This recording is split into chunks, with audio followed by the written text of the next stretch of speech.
What's up? What's up? Gonna be starting here in just a minute.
True Gamer, let me know how the audio is if you're still listening.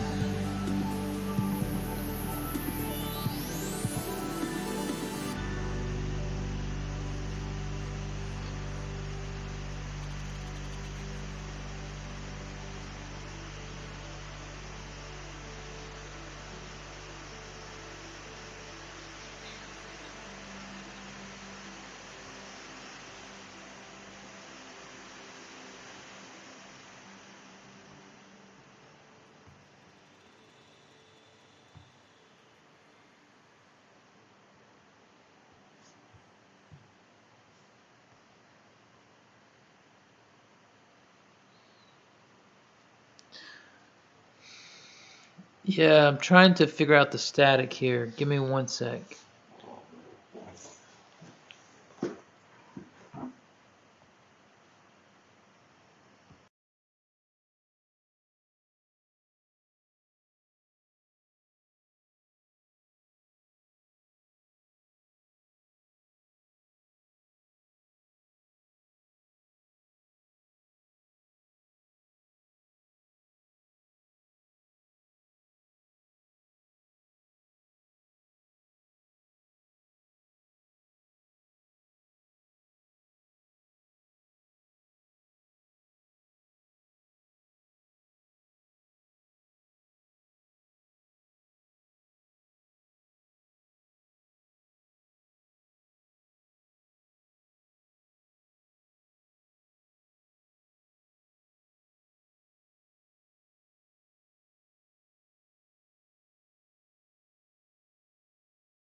All right, that should have.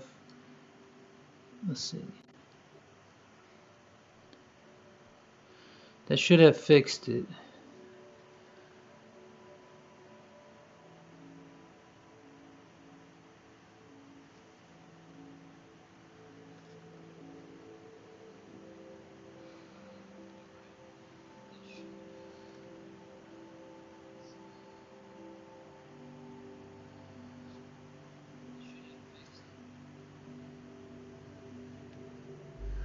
All right, there's still some static. I'm not sure what the deal is, but we'll just have to stick with it for now. What's up to Gavin?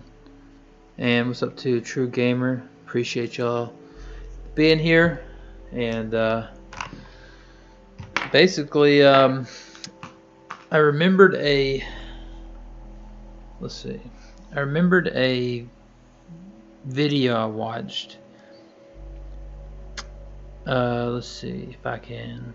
I'm gonna try and pull up another. Let's see if I can add a screen share on here.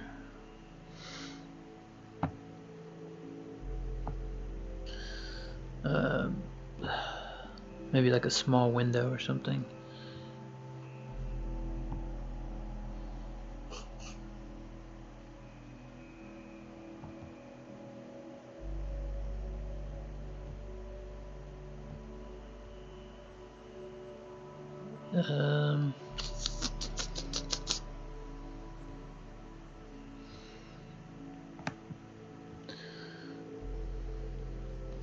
I guess I could have done all this beforehand.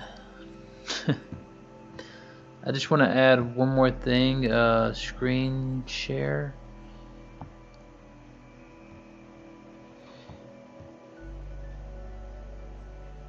There we go.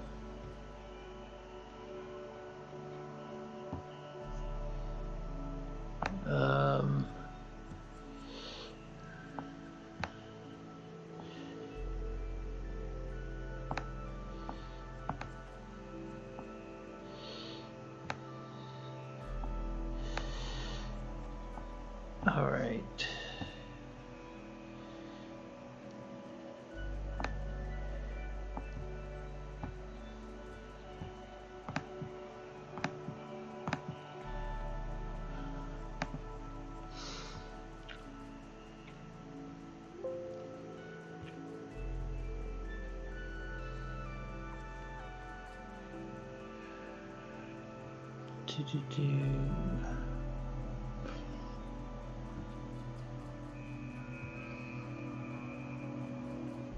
Give me 1 second. What's up, this one guy? Yeet.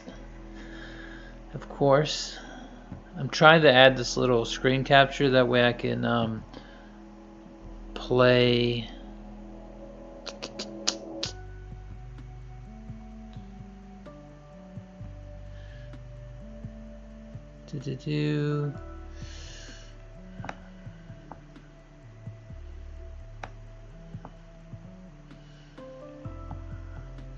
OBS is kind of difficult for reals, but let's see. Let's go back here.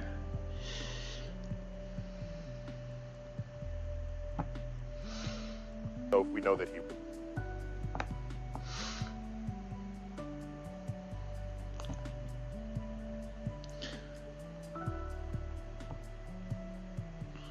All right. I think I found what I want to play here.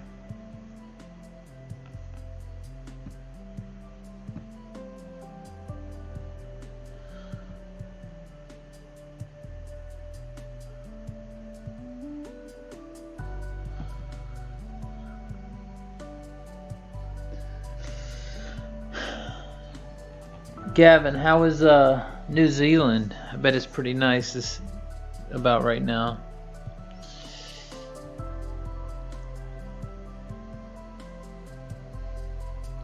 Alright, maybe that will have done it.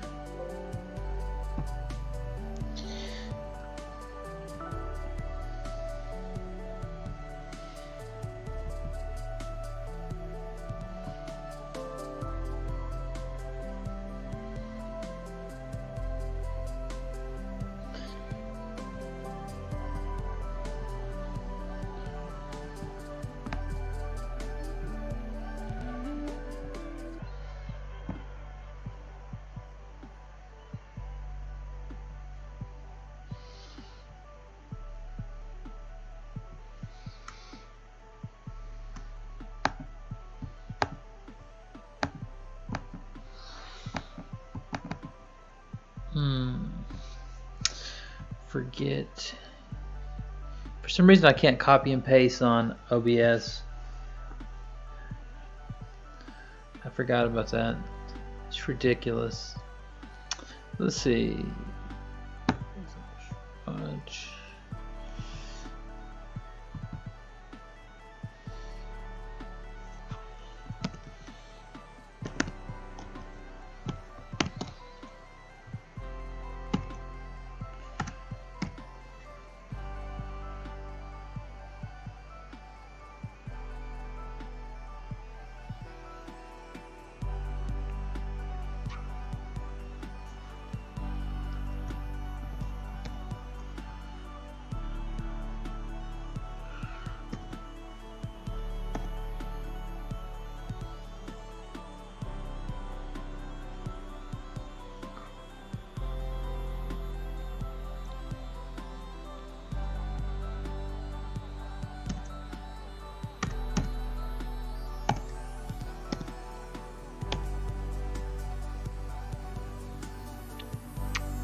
What's up, Jesus is Lord? Sorry, buddy. I'm setting up something. I'm gonna play some Neil deGrasse Tyson, but like I need just 1 second to get this set up.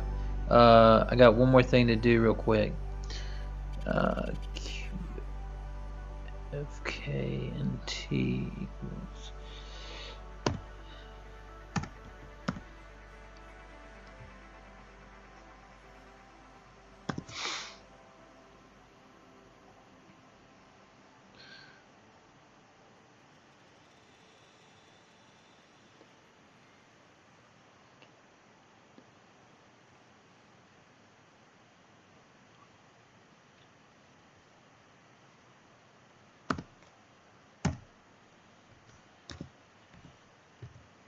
Alright, I think I got it.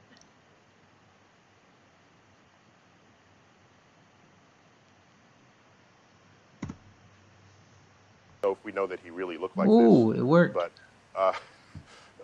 Ptolemy, was one of the greatest scientists ever and most influential scientists. And his most important work is, of course, Al-Majest, which is Arabic for the greatest. And in it, he sort of codifies the geocentric universe. And this Earth-centered universe prevailed for centuries until Copernicus and Galileo turned that around. But what I want to call your attention to are notes that he penned in the margin of the manuscript of his work. Let me remind you that back then, you would look up at the night sky and the planets would move against the background stars. They would wander, because that's what the word means in Greek, is wanderer. And there were 7 of these objects, the sun and moon included. And they would just kind of move. They'd go to the left, and then they'd slow down and pause, and then they'd back up, and then they'd reverse again. And this was a mystery, complete mystery. And of course, the heavens were not Earth, and so the fact that you didn't really understand, if we know that he really looked like this, but Ptolemy, was one of the greatest scientists ever and most influential scientists. And his most important work is, of course, Al-Majest, which is Arabic for the greatest. And in it, he sort of codifies the geocentric universe. And this Earth-centered universe prevailed for centuries until Copernicus and Galileo turned that around. But what I want to call your attention to are notes that he penned in the margin of the manuscript of his work. Let me remind you that back then, you would look up at the night sky and the planets would move against the background stars. They would wander, because that's what the word means in Greek, is wanderer. And there were 7 of these objects, the sun and moon included.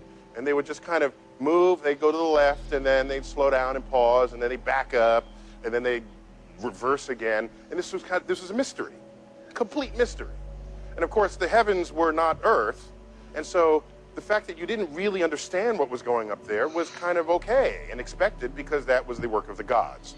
And we, being mortal down here on Earth, if you can't understand it, don't lose sleep over that fact. You perhaps never will. Now, Ptolemy had sort of the best going explanation anyone had put forth with the epicycles and the like.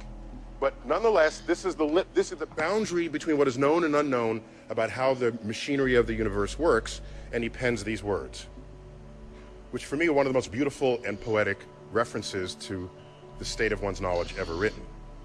I know that I am mortal by nature and ephemeral, but when I trace at my pleasure the windings to and fro of the heavenly bodies, I no longer touch earth with my feet. I stand in the presence of Zeus himself and take my fill of ambrosia. And so therein is this emotional, he's got this sort of religious feeling at the limits of his knowledge. And this is a trend that will continue for thousands of years to follow this. At least 2,000 years to follow this. And you don't have, and this whole notion of intelligent design, this is intelligent design. This quote that I just read to you is Ptolemy invoking intelligent design. No, he's not trying to get that. He's not, there's the politics of intelligent design in modern times.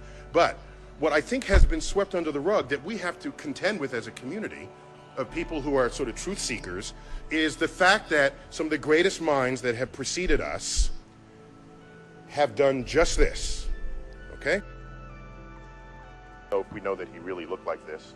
Hey, but, sorry about that, you guys. Ptolemy, you know, was one of the greatest scientists ever. I'm actually and most influential not. Scientists, and his most important work is, of course, Al-Majest, which is Arabic for the greatest.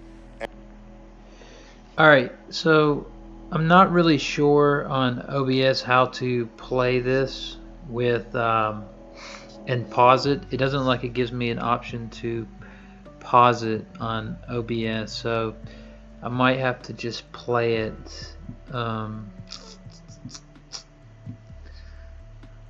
unfortunately on an external device. I'm probably just gonna put a link in the description to like what part to jump forward to, but maybe let me know how the sound is when I pull this up. If it's really bad, maybe I'll just start over or whatever. Ptolemy, we all know he was a deeply until Copernicus and Galileo turned that around. But what I want to call your attention to are notes that he penned in the margin of the manuscript of his work. Let me remind you that back then, you would look up at the night sky and the planets would move against the background stars. They would wander, because that's what the word means in Greek, is wanderer. And there were 7 of these objects, the sun and moon included. And they would just kind of move, they'd go to the left, and then they'd slow down and pause, and then they'd back up, and then they'd reverse again. Hey, writer John Buck, complete let me know, and of course, the heavens were are you able to Earth. hear And the so, Tyson the fact part that of you this? didn't really understand what was going up there was kind of okay and expected, because that was the work of the gods. And we, being mortal down here on Earth, if you can't understand it, don't lose sleep over it. Alright everybody, you're learning with me here. So I'm gonna actually lower that so I can get rid of that music for a sec. John Buck says, set up a watch together link. Have OBS use that as a source, then you can pause it. Okay. It's okay, like you guys can hear it okay? Alright, well, I'll just play it like this then until I figure that out.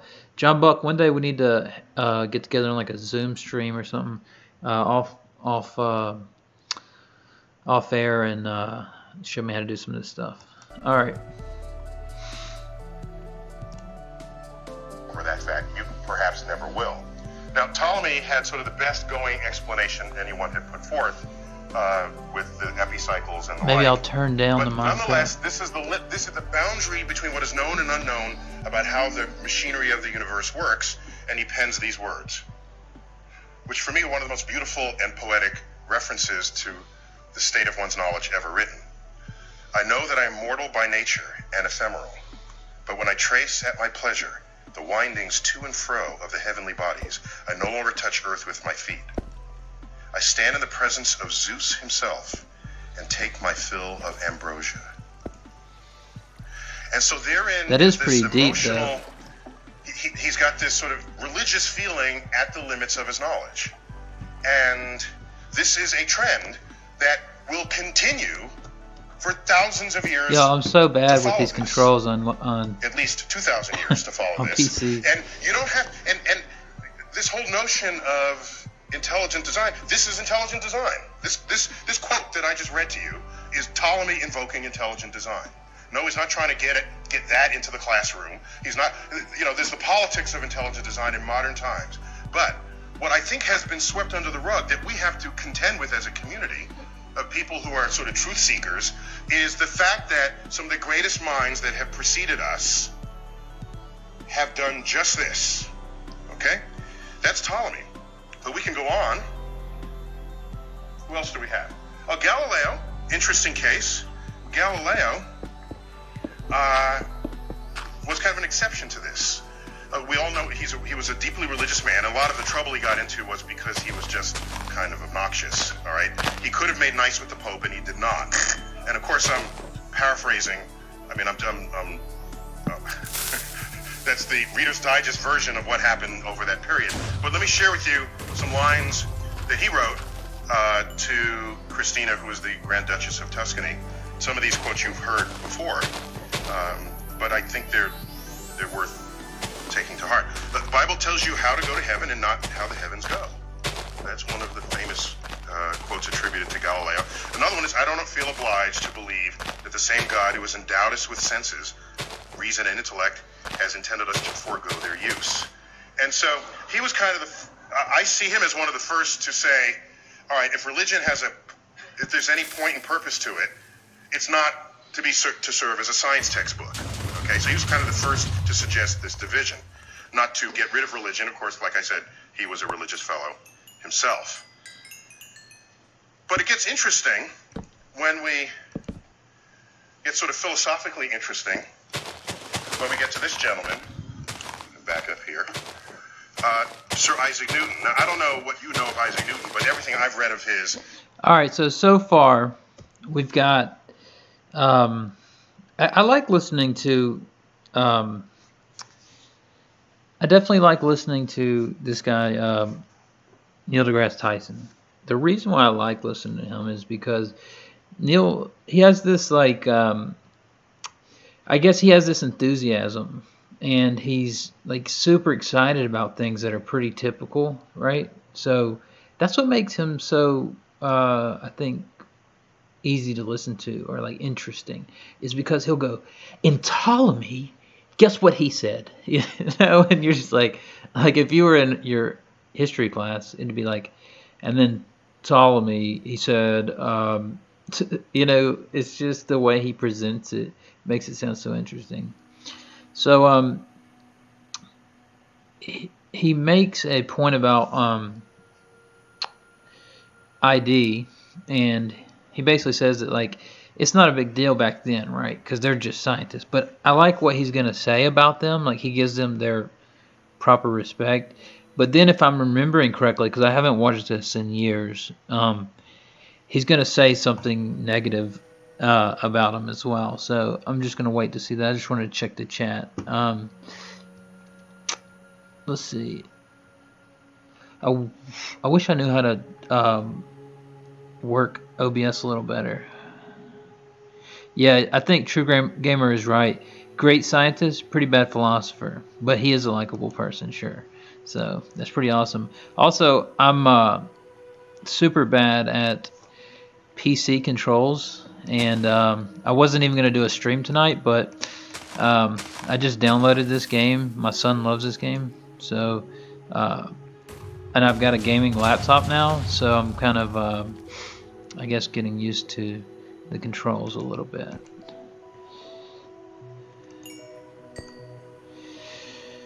Alright, I'm gonna jet out of here. Alright. Tells me that there's no greater genius to ever walk the surface of this earth. I'm just I don't know if you've ever felt that about anybody. I didn't feel that about anybody. You just read what this man wrote, okay? Line by line by line. This guy was plugged into the machinery of the universe. I think he's unimpeachably brilliant. Unimpeachably brilliant. And let me read again what we heard from Mike Shermer earlier in Isaac Newton's writings. By the way, in his Principia, here's the page 1, page 0 of Principia. In it, he discovers the laws of motion, F equals ma, discovers the laws of gravity. I'm a noob. It's all there. And he did this all before he turned 26. And in this, when he talks about motion, there's no reference to God. When he talks about his two-body force that he deduced, this universal law of gravitation, there is no mention of God. It's just not anywhere there because he understood it. He was on top of it. He was there. Yeah, so I guess this is a point. This is a place where I can make a point. Is that, you know, of course he didn't mention God, right? He's gonna, if I'm remembering correctly, he's gonna bring up who was the Laplace, right? Christopher Hitchens used to bring him up all the time, and other non-believers, they'll bring up Laplace to say, oh, I didn't need God in my equations or whatever. And honestly, as Professor Lennox and others have pointed out, like, well, if he was asked, like, you know, where did all this come from, or some different philosophical question, perhaps he would have mentioned, God. But if you're asked, like, well, where's God in your equation, like, and then to say I have no need of that hypothesis, it just seems to me trivially true. Like, what? Of course. It just seems like a obvious thing to say. But also sometimes I believe we read into things something that may not be there. Like, I remember there was this quote going around about George Washington where they ask about the Illuminati. And George Washington says, yes, I'm satisfied that the Illuminati are a force or something like that. And they go, oh, see, he's satisfied with them. But it turns out that no, back in that time, to say that he meant, yeah, I'm satisfied with the statement, like I agree with what you're saying. He didn't actually mean that, like, he was satisfied that they were some type of force to be reckoned with or whatever. And I think when Ptolemy says, I have no need of that hypothesis in my equations or whatever, like I don't think he's actually saying, like, well, no, I figured out an equation, so we don't need God. It's like they're not even competing hypotheses. So I just find it to be a non sequitur to use it in that way. And the same with this. I believe he's talking about Newton here, and he's like, he didn't bring up God when he was talking about this. Well, of course. I mean, most people know where the demarcation between science and philosophy is, right? Even though the understanding of the motions of the planets before he came along was given unto God, because nobody understood it. Or nobody understood well enough to really believe that they had a full predictive handle on it in the way the universal law of gravitation supplied. And so what you have is Isaac Newton abandoning reference to God until he realizes that if all you do is calculate the two-body problem, here we have, like, the moon and Earth. Yes, he's got that calculated. Now you have the sun and the Earth. You got that. But wait a minute, now the Earth and the moon go around the sun, and sometimes we're close to Mars and sometimes we're not. And when it comes near Mars, there's a tug that's stronger there than in any other part in the orbit. And then it comes over here, and then Jupiter tugs. And all these mini tugs. And so he's got to do this two-body problem for Earth, the moon, Earth and the sun, Earth, moon, and Mars, Earth, moon, Mars, and Jupiter, and it becomes a rapidly complex problem. And he realizes that, in fact, applying this simple sort of approach to calculating the stability of the solar system, he finds he can't stabilize the solar system. He can't account for how we have stayed this way for as long as what was possibly necessary from the beginning of the universe. And so what does he say? He's at his limits. He's at his limits. And so you read Predicament, God is nowhere until you get to the general Sholem. And then he says the 6 primary planets. Back then there were 6 planets, okay? Now there's 8, in case you haven't been keeping track. Right. Even if it you used thought to be there were 9. 9, there are now 8. The 6 primary planets are revolved about the sun in circles concentric with the sun, and with motions directed towards the same parts and almost in the same plane. He's got the whole picture now, and he's trying to sort of account for that. But he can't just simply doing two-body calculations. Certainly not without a computer or without a new kind of mathematics. He says, but it is not to be conceived. But is it not to be conceived that mere mechanical causes could give birth to so many regular motions? This most beautiful system of the sun, planets, and comets could only proceed from the counsel and dominion of an intelligent and powerful being. There we This go. is Isaac Newton invoking intelligent design. Now we get my point. You see, Isaac Newton didn't need to invoke God when he's talking about his equations or something like that. But then when he gets to the philosophy and he thinks, well, could blind forces have caused all of these coincidences and all of these things in nature? Then he posits God when he reflects on philosophy and the intuitions he has about the world, right? Sorry, I haven't really been looking at the chat. That's awesome. So I could use a regular controller to play. I have a gaming mouse, but Um, maybe I'll bring some people in as well. If anybody else plays Minecraft too, maybe you can hit me up, or I can get you in on a game or something like that. That'd be pretty cool. So, still a noob with these controls, but I would like to get maybe a like, I guess, a PlayStation or an Xbox controller to plug in. Nicholas Strode, what's up? Doesn't talk about his fiance when discussing the Great Debate. Historians will understand this to mean he didn't really believe she existed. That's a good point. I don't really do that, so that's a great point.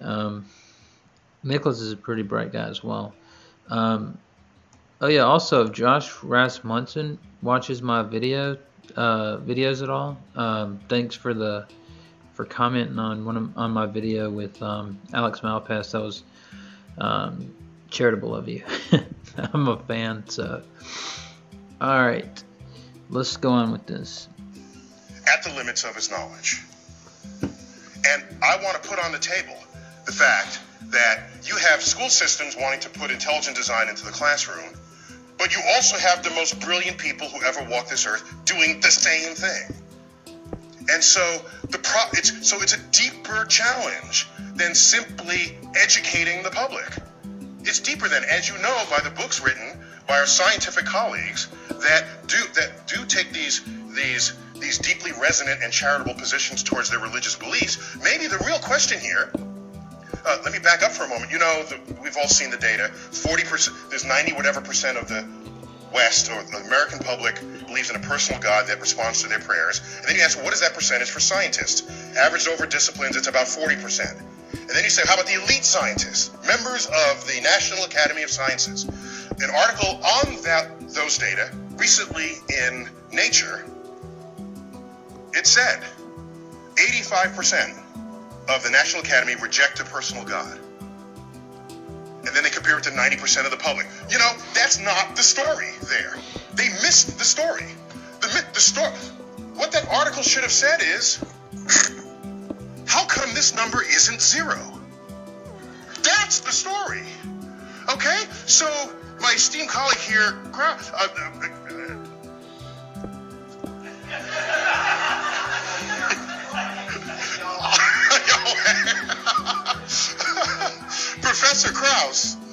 Professor Krauss here says all we have to do is make a scientifically literate public. Well, when you do, how can they do better than the scientists themselves in their percentages of who is religious and who isn't? That's kind of unrealistic, I think. So there's something else going on that nobody seems to be talking about. That as you become more scientific, yes, the religiosity drops off, but it asymptotes. It asymptotes not at zero. It asymptotes at some other level. So they should be the subject of everybody's investigation, not the public. I'm telling you. So it's not 85%. Well, I want to make a point about this. If you were to have, and I'll look at the chat. If you were to have taken a poll of scientists around the time of Newton, around the time of some of these guys like Locke, or around the time of even Freud, even around the Vienna Circle, right? And you found that the majority of people, maybe even 90% or more of people, believed in God, that were scientists, believed in, what does that show? I mean, atheists don't like when we use that argument and say, well, the majority of people who started science started it because they had a religious belief, because they thought that there's a lawgiver. They think it's ridiculous. Like, how does that matter? But then we're going to use that argument about an ad populum for today. I don't think it follows. Also, it could just say that the people of the time vociferously reject the other side. So during the time of Russell, he might have said, well, yeah, the majority of people are theists, but in the academy, but so what? It's just because they don't like atheism. They're against non-belief, for example. Well, the same could be said about today. You could just say that, well, it may be the fact, but it could just be because they're so intensely against things like ID. Like at the beginning of this, he started by saying, "Oh yeah, the early pioneers, they believed in ID, right? But it's not like the political ID of today. Like that's what he started this lecture with. If you just run it back, so like, I don't know. I guess it's a good point to point out that that may be one of the reasons why. Is that 15% of the most brilliant minds the nation has accepts it, and that's something that we can't just sweep under the rug. Otherwise, we're being disingenuous. And I wonder what he means by brilliant. To the efforts here. Because I bet you the philosopher count would be different. I bet you the count of teachers would be different. Or if you don't think, I think Newton is one of the most brilliant, the most brilliant ever to sort of walk the earth. And I'm not alone in feeling this. This is his statue in Trinity Church in Cambridge, and he's through the open doorway there. And so you get close to the statue. He's without his curls here. I was deeply upset by that. I thought he was like really trendy with his long hair, but apparently that was probably just a wig at all times. You look at the base of the statue, loosely translated, of the genus of all who have ever been human, there is no greater intellect than this man. And so I'm not alone in this sentiment. And this man wrote Nicholas those words. Strode. So I see that you were playing as well. It's pretty cool. We don't have to stop I just like Newton. building stuff. Let's go to Christian Huygens. But all right, brilliant. You need to come on here and we'll have a discussion. He was great at chemistry, biology, physics, math. Dutch scientist. One day. And he died the year that this work was published. One of my favorite works of science writing. And it's Cosmotheros, which is an exploration on the likelihood of there being life on the known planets, using the available knowledge of the day. So, for example, they knew that, by the way, Huygens was the first to identify Saturn's ring as a ring. If I got that right, Carolyn, is that correct? Oh, no, I thought he was the first to calculate that it would be a ring. He was then Huygens would be the first to observe it. Okay. We have Madam Saturn here in the room, in case you don't know. Okay. My colleague Carolyn Porco, who we'll be hearing from later, I've just been told. But anyhow, so Huygens, brilliant fellow, and one of the probes on the Cassini spacecraft was called Huygens, a European probe that descended to the surface of Titan. And so he's an important figure in the history of science. So what does he say in his writings? Well, you look at the year 1696. Gravity was well known. Laws of motion were well known. Newton was quite influential well before the turn of the century there. And so when he talks about the orbits of the planets, it's done. Talks about the moons of Jupiter, done. Talks about the new rings around Saturn, done. It's all fine. But when he talks about biology and life, something that's not well understood then or today, boom, there goes his references to God. But references to God were nowhere else in those writings. Nowhere else. He says,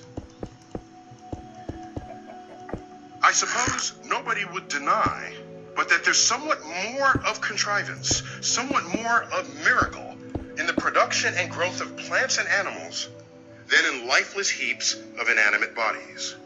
For the finger of God and the wisdom of divine providence is in them, much more clearly manifested than in the other. He doesn't say that about the orbits. We're done with the orbits, as my... This may be a point.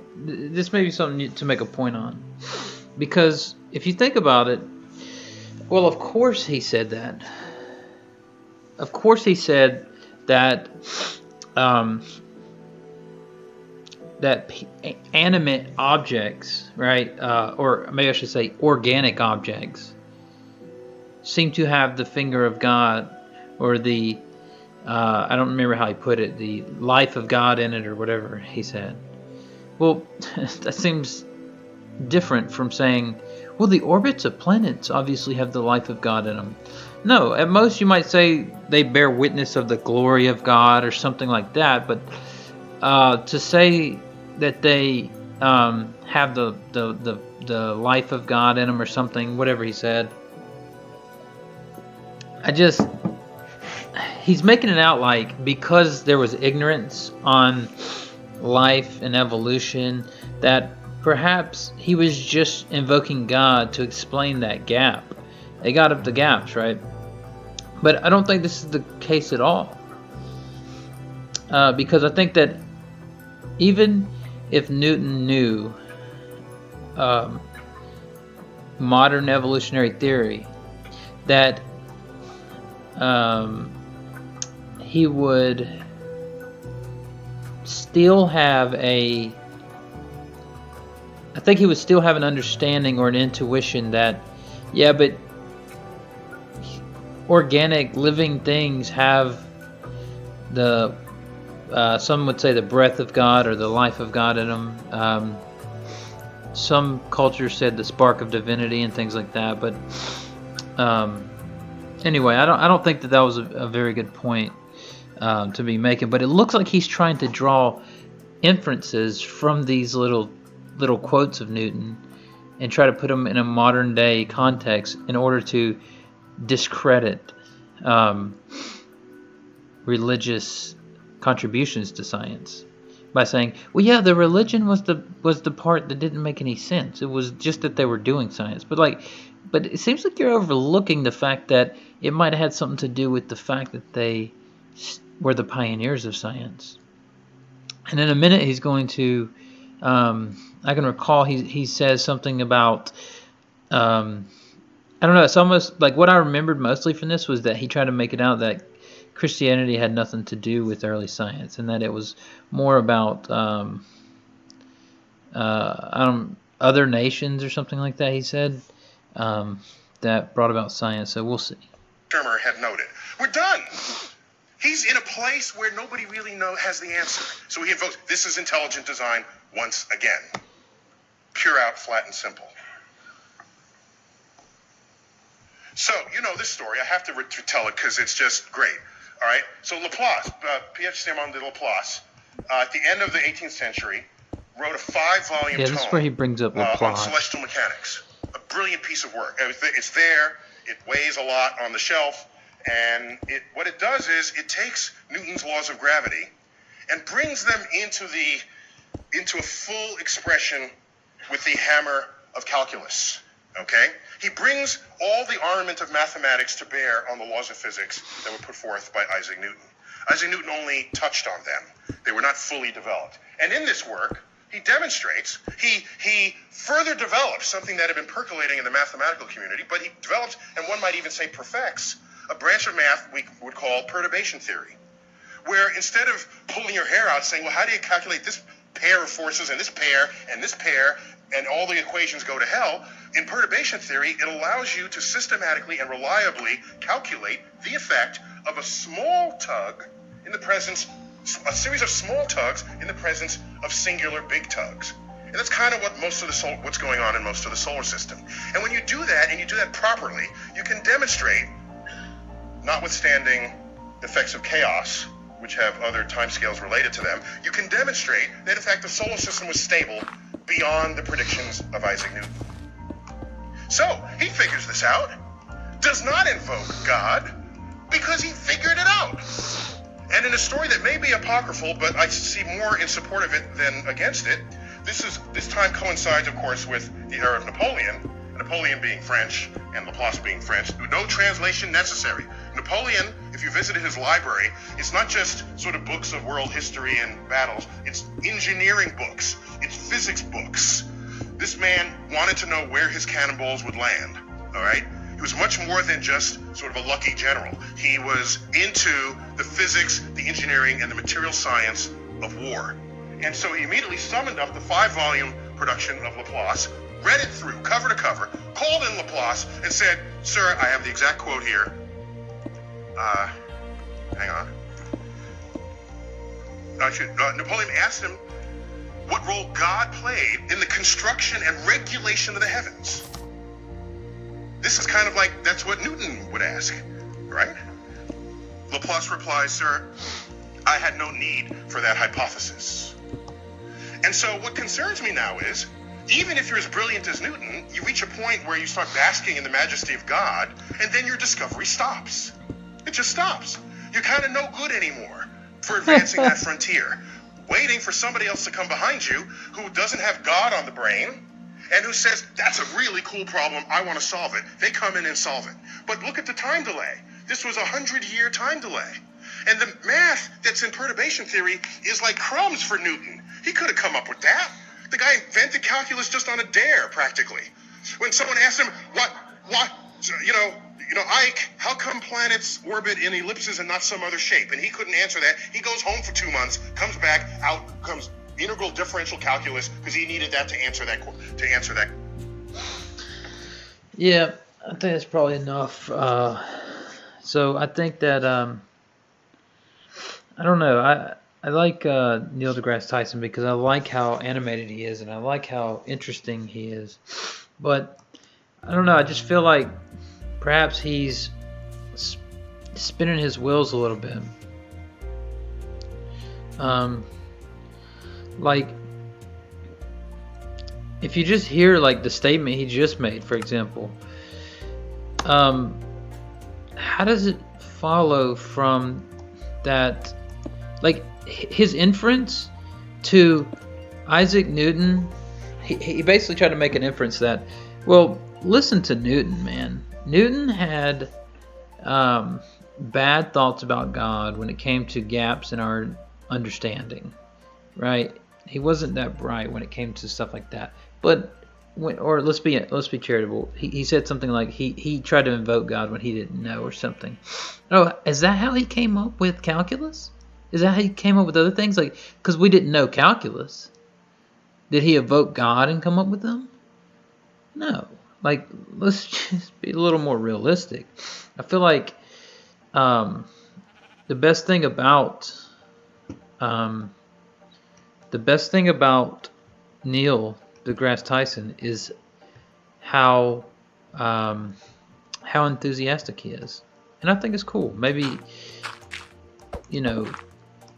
it's because when he was growing up, he was really interested in science and he thought it was really cool. And it just seems like to me, though, that he likes science so much, but he's just trying to like justify why it was discovered and pioneered by theists. And I remember in that talk specifically that he's going to bring up, like, I think it's Arabic. I think it's the fact that Arabic, Al-Ghazali or somebody, and he brings up like that they came up with what was it, algebra, and the only problem with that is it's been noted that sure, but they also had a belief in God. Okay. Secondly, not only did they have a belief in God, like the people, like they didn't come up with science. If you come up with a mathematic equation, for example, that has to do, or like with mathematics, that has to do with trade. Like, of course, you're going to come up with trade things to improve trade. Like all day you're counting like, oh, he got 4 of those and then 3 of those. So it's like 4 A's and 2 B's, right? Of course, they're going to come up with some type of formula for calculating trade. But the scientific method, basically, you have, as Albert North Whitehead and others have put it, it requires of you to believe that the universe is orderly and can be understood in that way. I believe it was Eugene Wigner that said the only thing unreasonable, or maybe, okay, so Einstein said the only thing unreasonable about mathematics is this reasonability. I could be wrong about that exact quote, but did you guys see that waterfall just like disappear? It must have just been flowing out of that rock. But Wigner said something like that as well. So Maybe I'll play it for another few minutes and just see where he goes with it. That question. And so this is the kind of mind we were dealing with Newton. He could have gone there, but he didn't. He didn't. His religiosity stopped him. And so we're left with the realization, of course, that intelligent design, while real in the history of science, while real in the presence of sort of philosophical drivers, is nonetheless a philosophy of ignorance. And so, regardless of what our political agenda is, all you have to say is science is a philosophy of discovery, intelligent design is a philosophy of ignorance. That's all. That's his conclusion. That's what he was trying to get at with this whole lecture, is that ID is ridiculous and that science is good. But it's like, aren't you assuming that science and ID are not are a competing hypothesis? It just doesn't seem like that follows. But anyway. See, well, I don't need. Have you discovered anything lately? If not, get out of the science classroom. But I'm not going to say don't teach this, because it's real. It happened.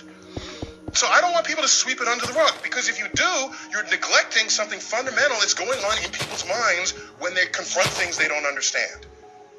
And it happens to the greatest of the minds, as it happens to everyone else, many, if not most other people in the public. So let me blow through some last set of slides here. I want to call something to your attention that we all know intuitively, whether or not you've thought about it explicitly. You go around the world and you find times and places where nations have excelled in one subject or another. There's a birth of that period of where they excel, and then there's a peak, and sometimes it drops off, and sometimes they hang on.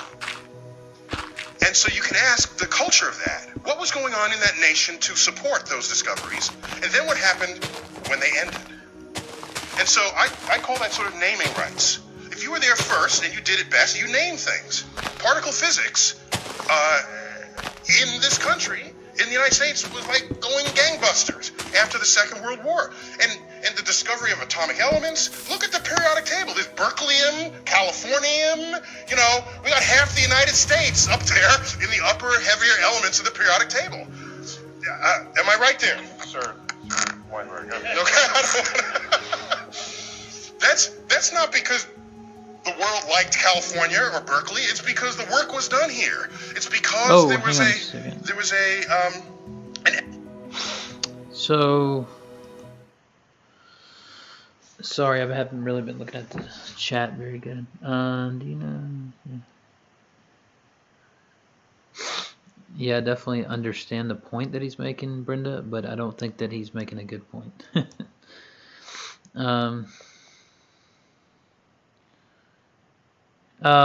So Nicholas said, it's hard to understand calculus without algebra. It's funny how the Greek system somehow came first. His religiosity stopped him. Citation needed. Right. So, let's see. He's going to mention here. Let's see. Effort to excel in just those subjects. And it shows up in other ways. Arabic I'll give you just numerals. briefly. Part of the naming rights is that you don't have to name it.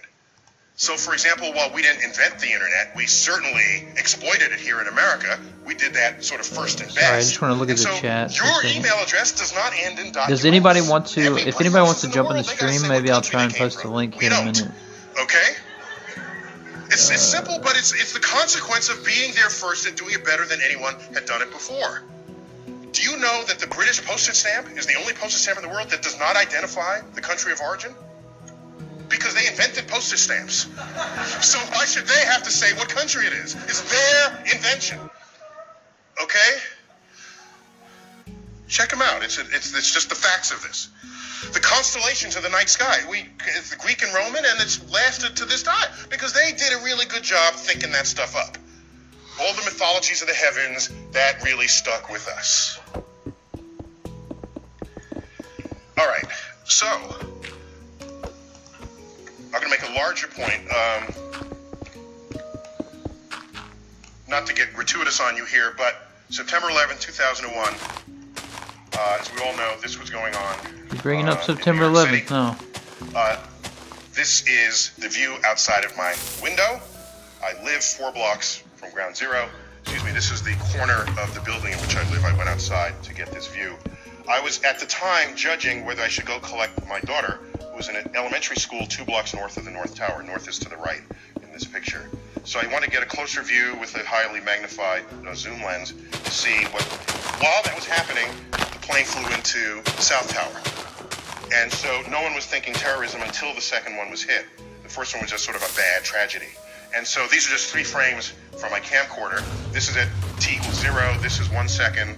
Well, like actually a fraction of a second. This game. The plane was moving probably 500 miles an hour.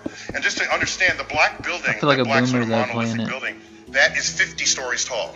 This is New York City, people. So tall buildings are kind of, they're just all over the place. And that's just a hotel, a 50-story hotel.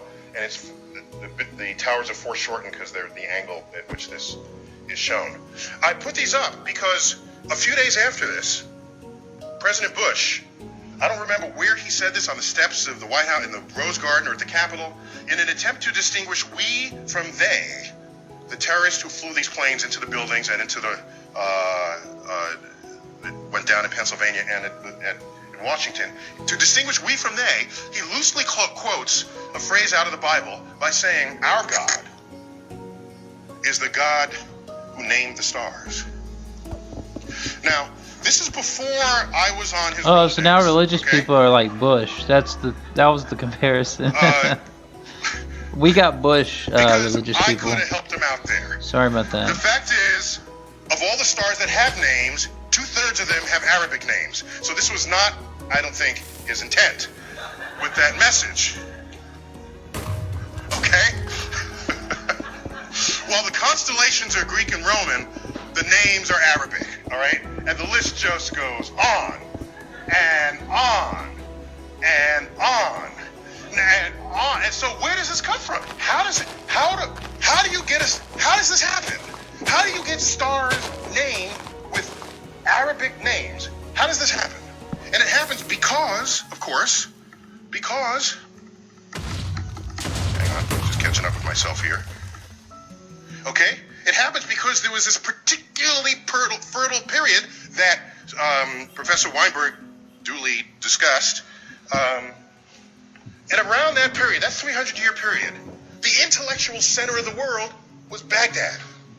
Baghdad. It was completely open to all visitors, all travelers, Jews, Christians, doubters, which today we might call atheists. They were all there, doubters. Ideas. Atheists are just doubters. All of them. And it was that period where you had the advances in, like, I just feel like he's making. Now this is a while back, you guys. Okay, I think that he hasn't really made any comments like this since. I mean, there have been a few, but they haven't really been on par with this kind of revisionist history, right? But this is all the way back in 2006. I was blowing things up with TNT when he was talking about 9/11. That's true. So this is just kind of a test run, you guys. I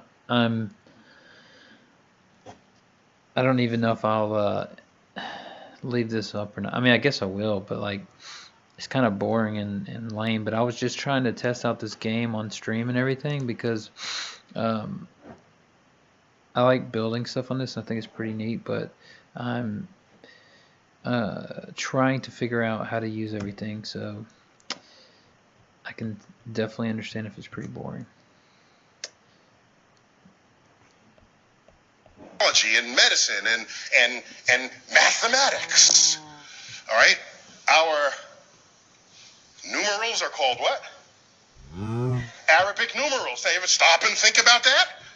You know, who as in America, do we take pause at this? Why are they called Arabic numerals? Okay, they fully exploit the discovery of the zero, create a whole field called algebra, itself an Arabic word.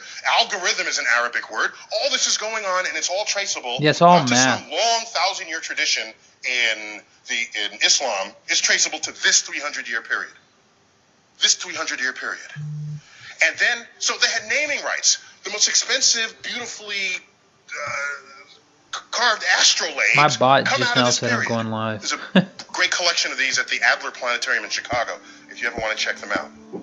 So navigation, celestial navigation, all of this is traceable to this period.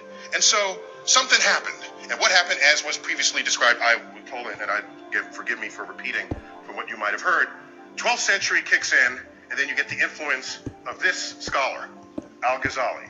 All right? Al-Ghazali, William Lane Craig So uses out him of his often. work, you get the philosophy that mathematics is the work of the devil. And nothing good can come of that philosophy. That, combined with other sort of codification, philosophical codifications of what Islam was and would become, the entire intellectual foundation of that enterprise collapsed, and it has not recovered since. Over that period, all these books were translated into Arabic on a scale not seen since then. And so why am I even going here? Because I'm trying to explain to you that you fast forward. The dangers here is that when you fast forward to 21st century America and ask, what influences are we feeling now? Because that naming period in Islam stopped and it never recovered. Because the way of thinking about the natural world, Minecraft's got some revelation trippy replaced music. investigation. Okay? So I fast forward to 21st century, and what do you find? You get things like this. Okay? This is in America. By the way, it says it's a billboard that says Big Bang Theory. You've got to be kidding me. Signed, God. You can tell this is 2006, right? Because then, first of all, the crowd's laughing that theists are saying the Big Bang Theory might not be how the universe started. You can obviously tell how old this is because now atheists are saying, well, the Big Bang Theory isn't necessarily what happened, right? But at the time, this whole crowd's laughing that religious people would think that the Big Bang Theory wasn't the case, right? So that's interesting. So now, what I find interesting is it's a level of passion that it requires to actually do it. You gotta pay for this, okay? And it means a lot of people are pissed off at the Big Bang. They're pissed off at the Big Bang.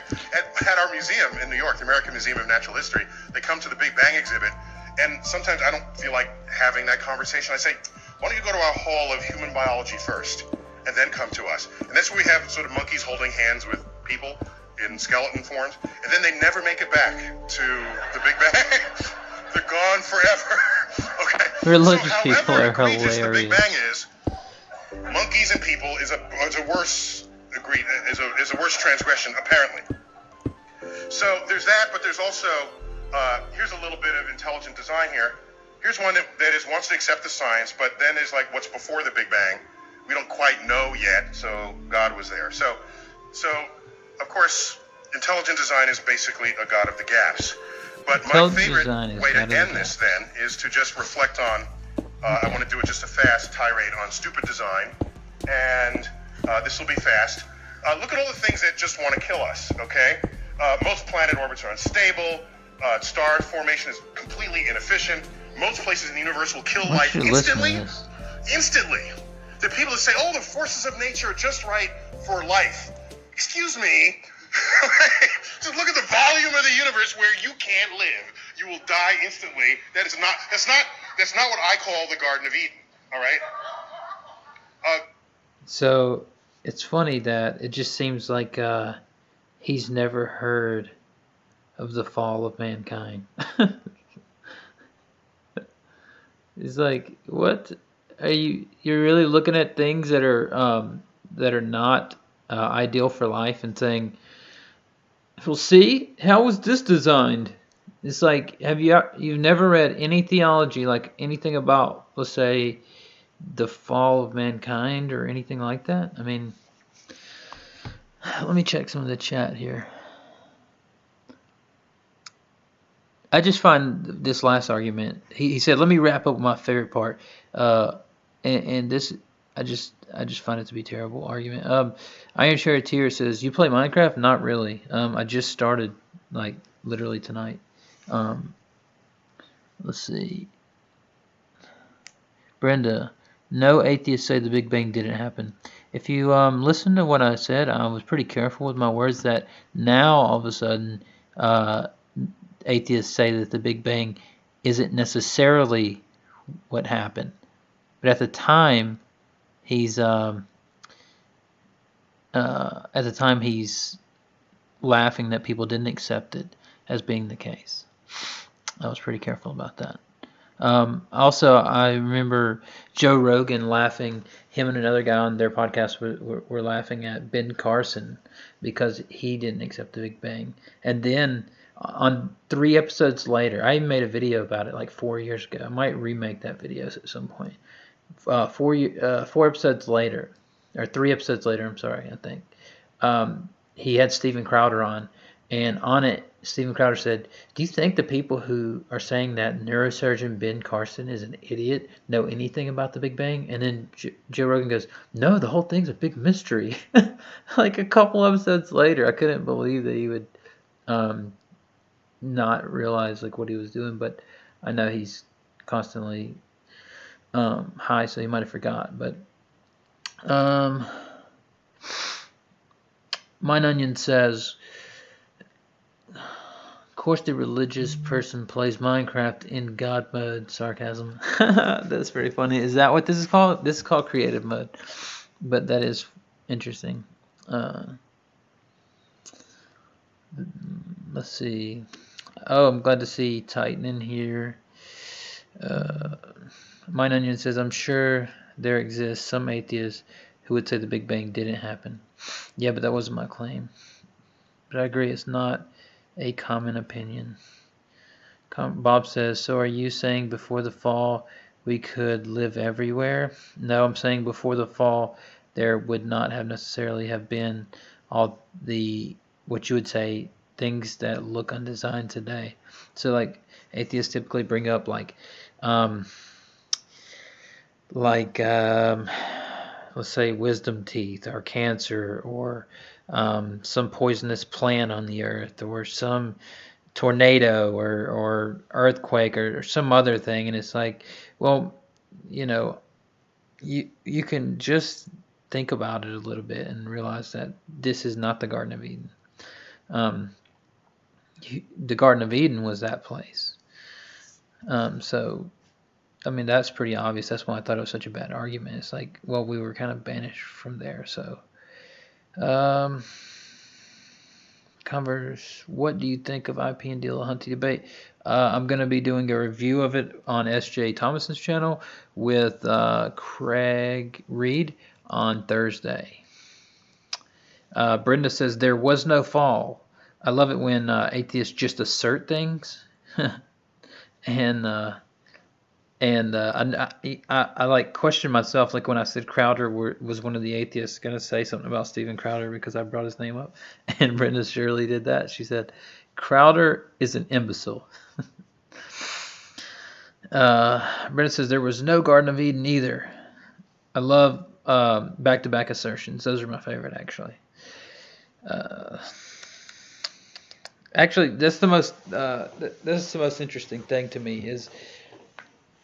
One of the most interesting things to me, I should say, is when I'm in a discussion, like not literally like me being in a discussion, but like I'm in the chat of a discussion, and some atheists ask like, "Well, why would things be like this?" and they give their theological response, and then they go, "Well, that never happened." It's like, okay. I mean, I just don't get it. Like, do you think that is a great argument? Or, I mean, I'm not saying it's impossible that you're right about it. I'm just saying, like, you know, when somebody gives you a reason, it's just funny to go, "Well, that's not true." It's like, okay, you got any arguments for that? Or let's see.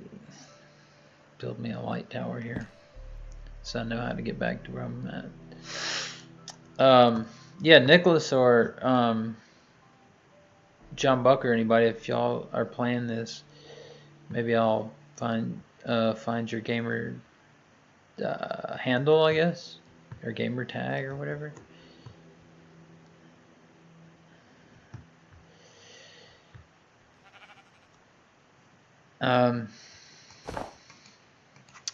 Let's see. I guess that's about enough of Tyson. Let's look at the chat, and then I'm probably gonna end this here in a minute.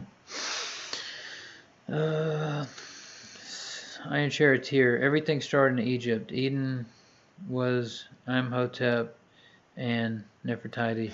That's a theory that I've heard, but I don't think it's correct. Kenneth Kitchens and others disagree with that, obviously, but there are many pharaohs that most people have never heard of that have a lot more interesting things about them, I would say, than the two you mentioned. Michael Heiser, which you will know if you listen to this channel at all, because I always bring up Heiser. He has put out he's got a channel called Fringe Pop 321 where he basically debunks like alien stories and ancient astronaut stuff, and he's mentioned a couple of pharaohs in the last couple episodes that are pretty neat, so it'd be cool to check out. Brenda says, we do not know the history of humanity back millions of years. Oh, we do know the history of humanity back millions of years. Sorry, I don't have my glasses on. Oh, you do? Okay. What's up, Tony? Glad to see you here. This was just kind of like a spur of the moment thing. I wanted to test out playing a video game on stream. I had some Neil deGrasse Tyson playing. It's pretty interesting. John Buck's back.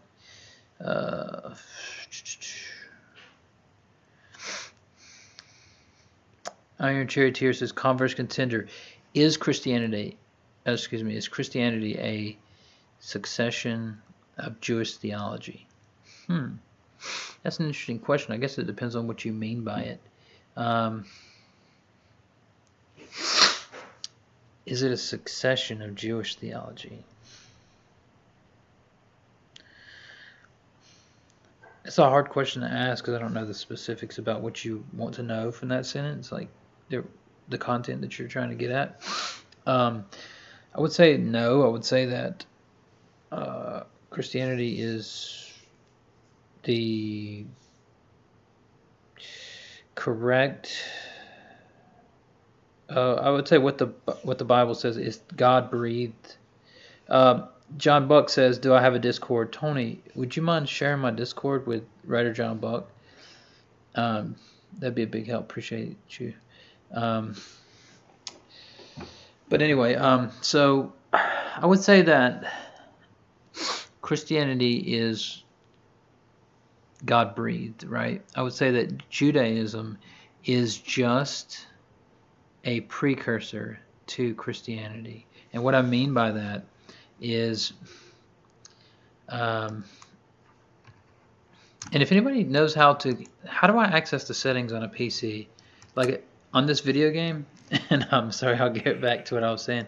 I want to access the settings so that I can turn down the music a little bit. Let's see. Maybe here, there, here. I'm sure it's an F button probably.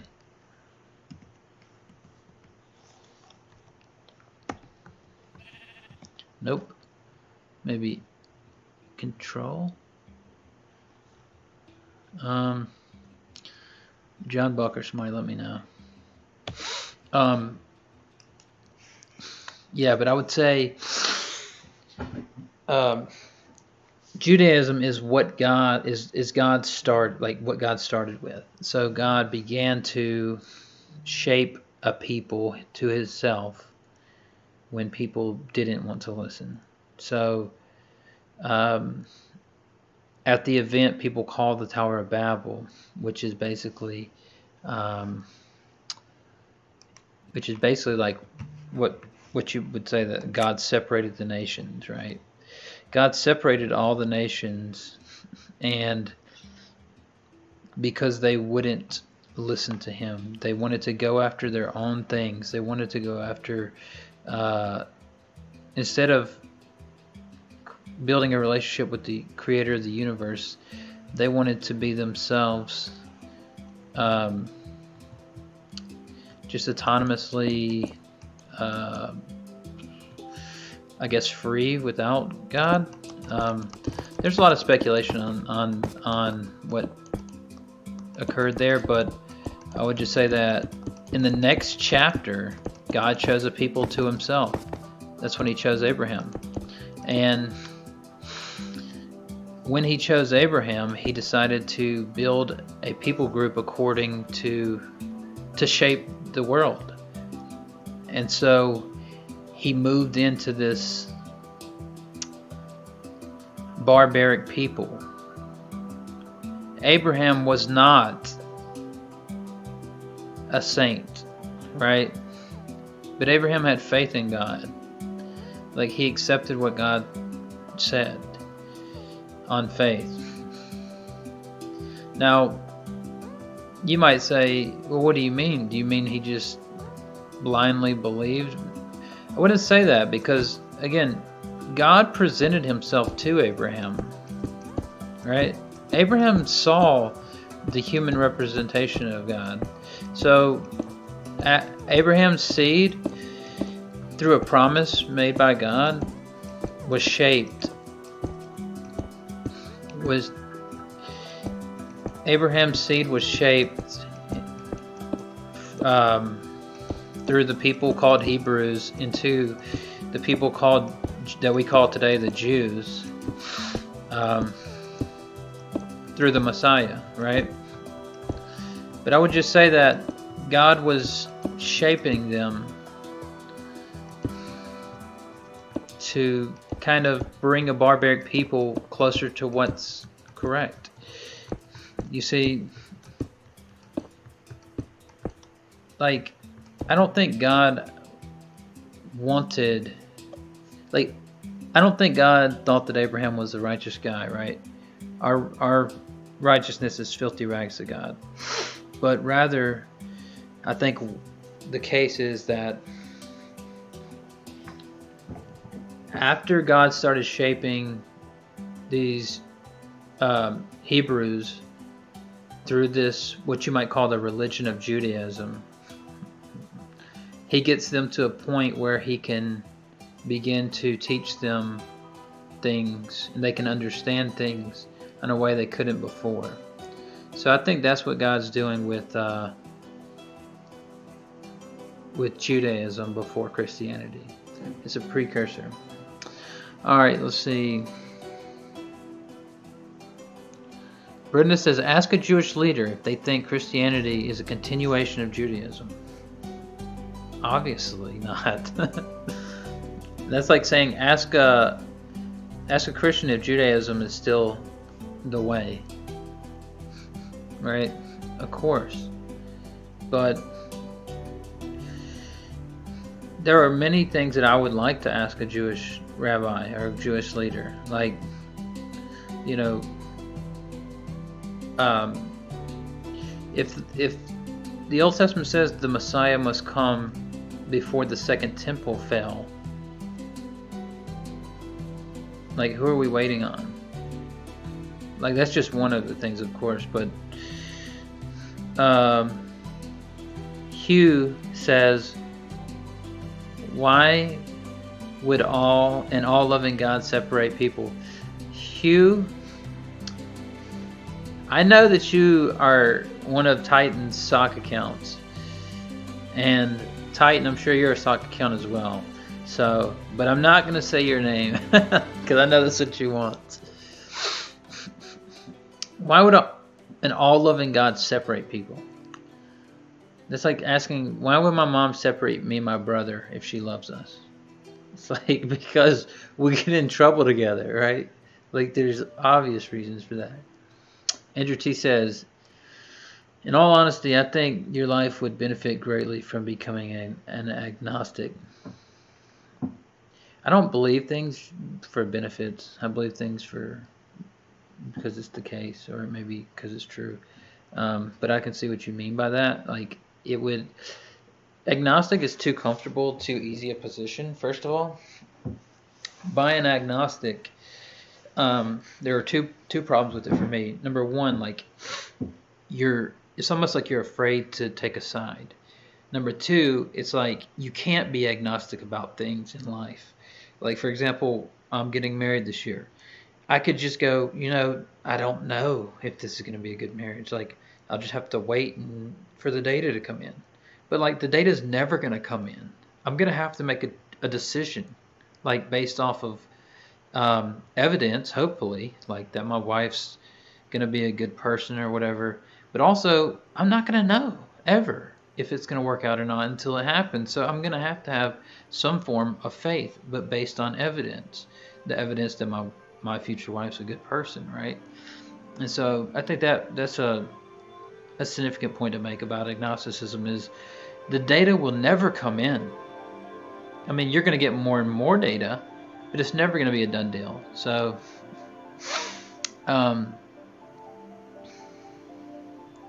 Hugh says Jews came from Egypt, Abraham from Mesopotamia.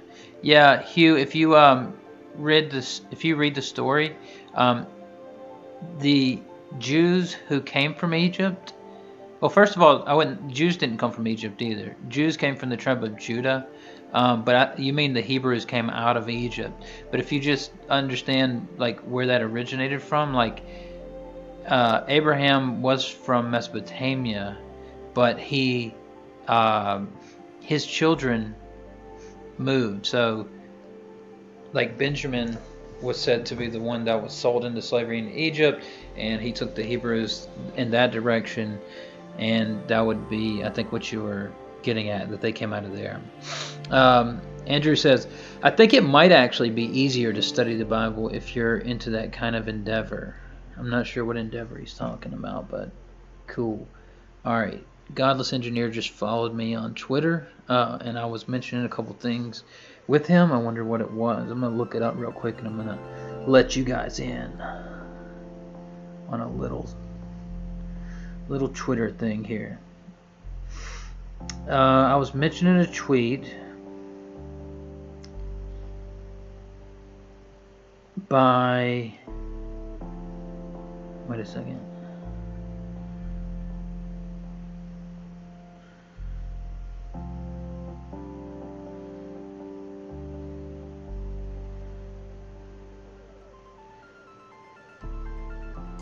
Oh, okay. Okay, so this is interesting. Godless Engineer just added me on Twitter, right, and said, we should have a discussion this week, Converse Contender, on the topic of resurrection. You and Praise, I am that I am, had some issues with my video, and I'd like to discuss it with you. Sure. I don't think it'll be this week, though, because I'm having a talk with, I have to go on S.J. Thomason's channel, and then also I'm going to be on with Sock Account, I think on the Raging Atheist show this week, so we'll see. Yeah, I forgot to include Hugh's last name, Ryder John Buck. That is true. I don't think so. Brenda said, I didn't say that CC. Why do you have trouble reading? Oh, sorry, maybe I don't have my glasses. So, ask a Jewish leader if they think Christianity is a continuation of Judaism. That is what you said.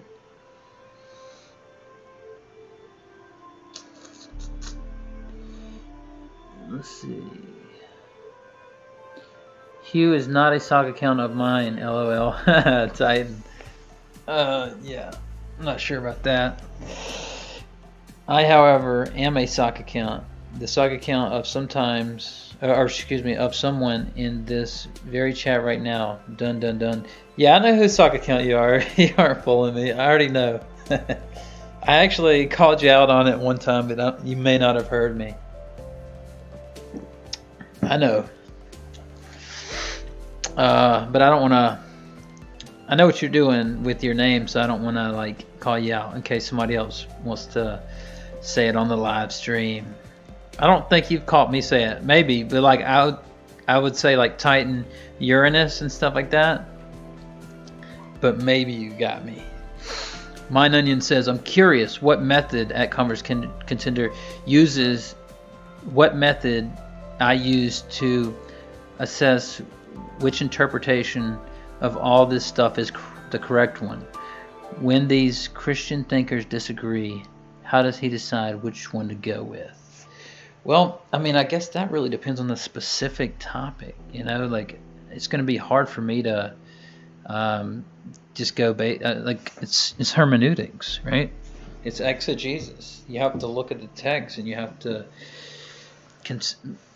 consider. Like, I guess one thing that I do different than some is I think that the revelation that God gave us in the Scripture and the revelation that God gave us with His creation are both important. Some people think that we just go based off of only Scripture, and which I think that if we're going to go off of anything, that makes sense, right? But I guess Nicholas was kind of right that I'm not sola scriptura in that sense, because I also look at nature. But I mean, I would consider nature another revelation of God instead of like something outside of God's revelation, right? So I guess that's one way to look at it. I mean, I guess, I don't know. I mean, I guess it's the same way that anybody does it.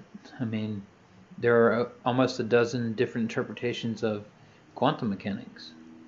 I wonder how scientists look at quantum mechanics and say like which one they think is correct. Well, some of them buy the B theory of time, but it doesn't. Ultimately, a lot of these things are tertiary. Like a lot of the disagreements in Scripture are over non-essentials, and I think the essentials are pretty clear. I think that it's clear that the whole Christian faith is based on Christ dying and rising from the dead to prove the case, and that many people saw him after his death, and that he did that to start the faith.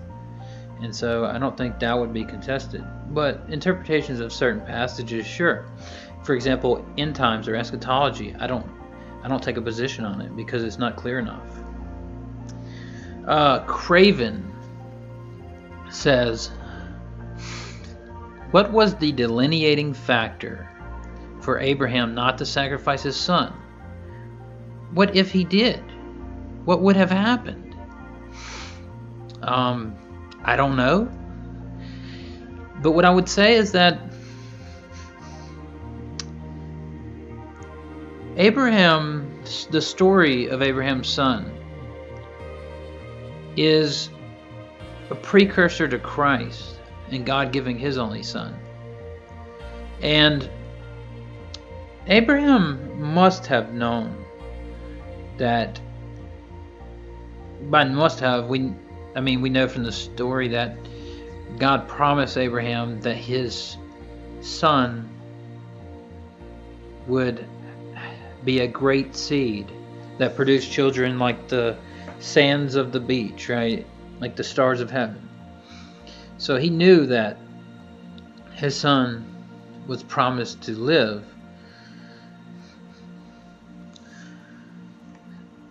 But also, like I say, it's a precursor of Christ, God giving his only son. So, let's see, who was next? And if these aren't adequate, sorry. Andrew says Titan has got to be Tony. Yeah. Tony says his personal assistant. Let's see.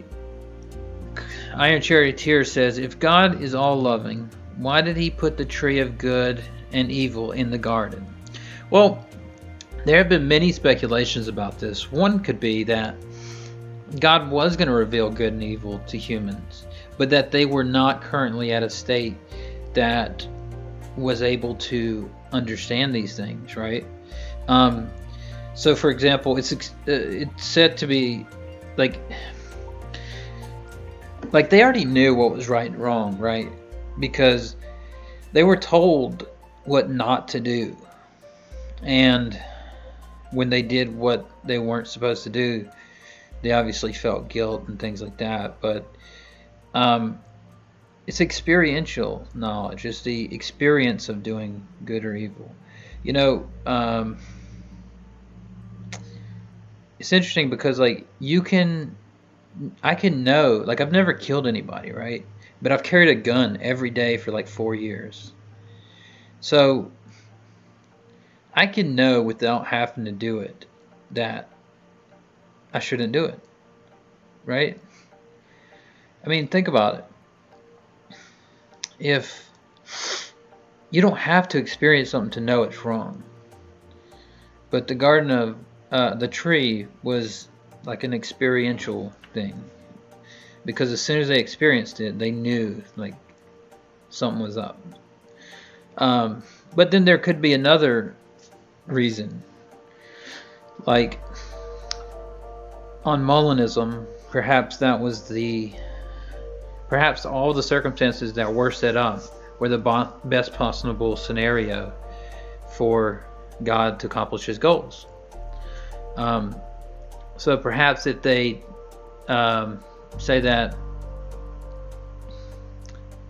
well, you can just give me any other example, and any example you'll give me, if God creates beings free in order that he wants them to worship him freely, with freedom comes right and wrong regardless.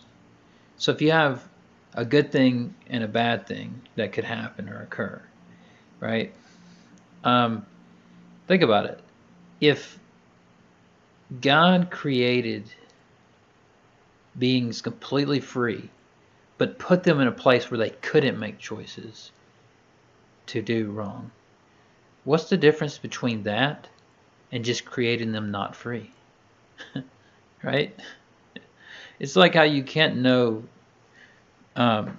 something is good without having evil, because if you could, like, how could you know that? You know, like if it was all good would be the norm. So, but that is an interesting question. I'm not pretending like I specifically have the answer, but I'm just saying there are a lot of ways to answer that.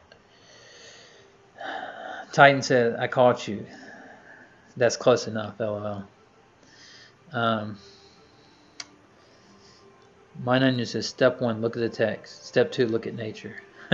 Well, Mine Onion, but keep in mind, nature isn't always reliable because of the fall, right? So you could look at nature and go, well, obviously cancer is good because, I mean, it's in nature, but it's like, well, hold on a second, because people make this argument with weed. They go, well, weed's fine, right? God made it. It's like, well, he also made poison ivy and a lot of other deadly plants.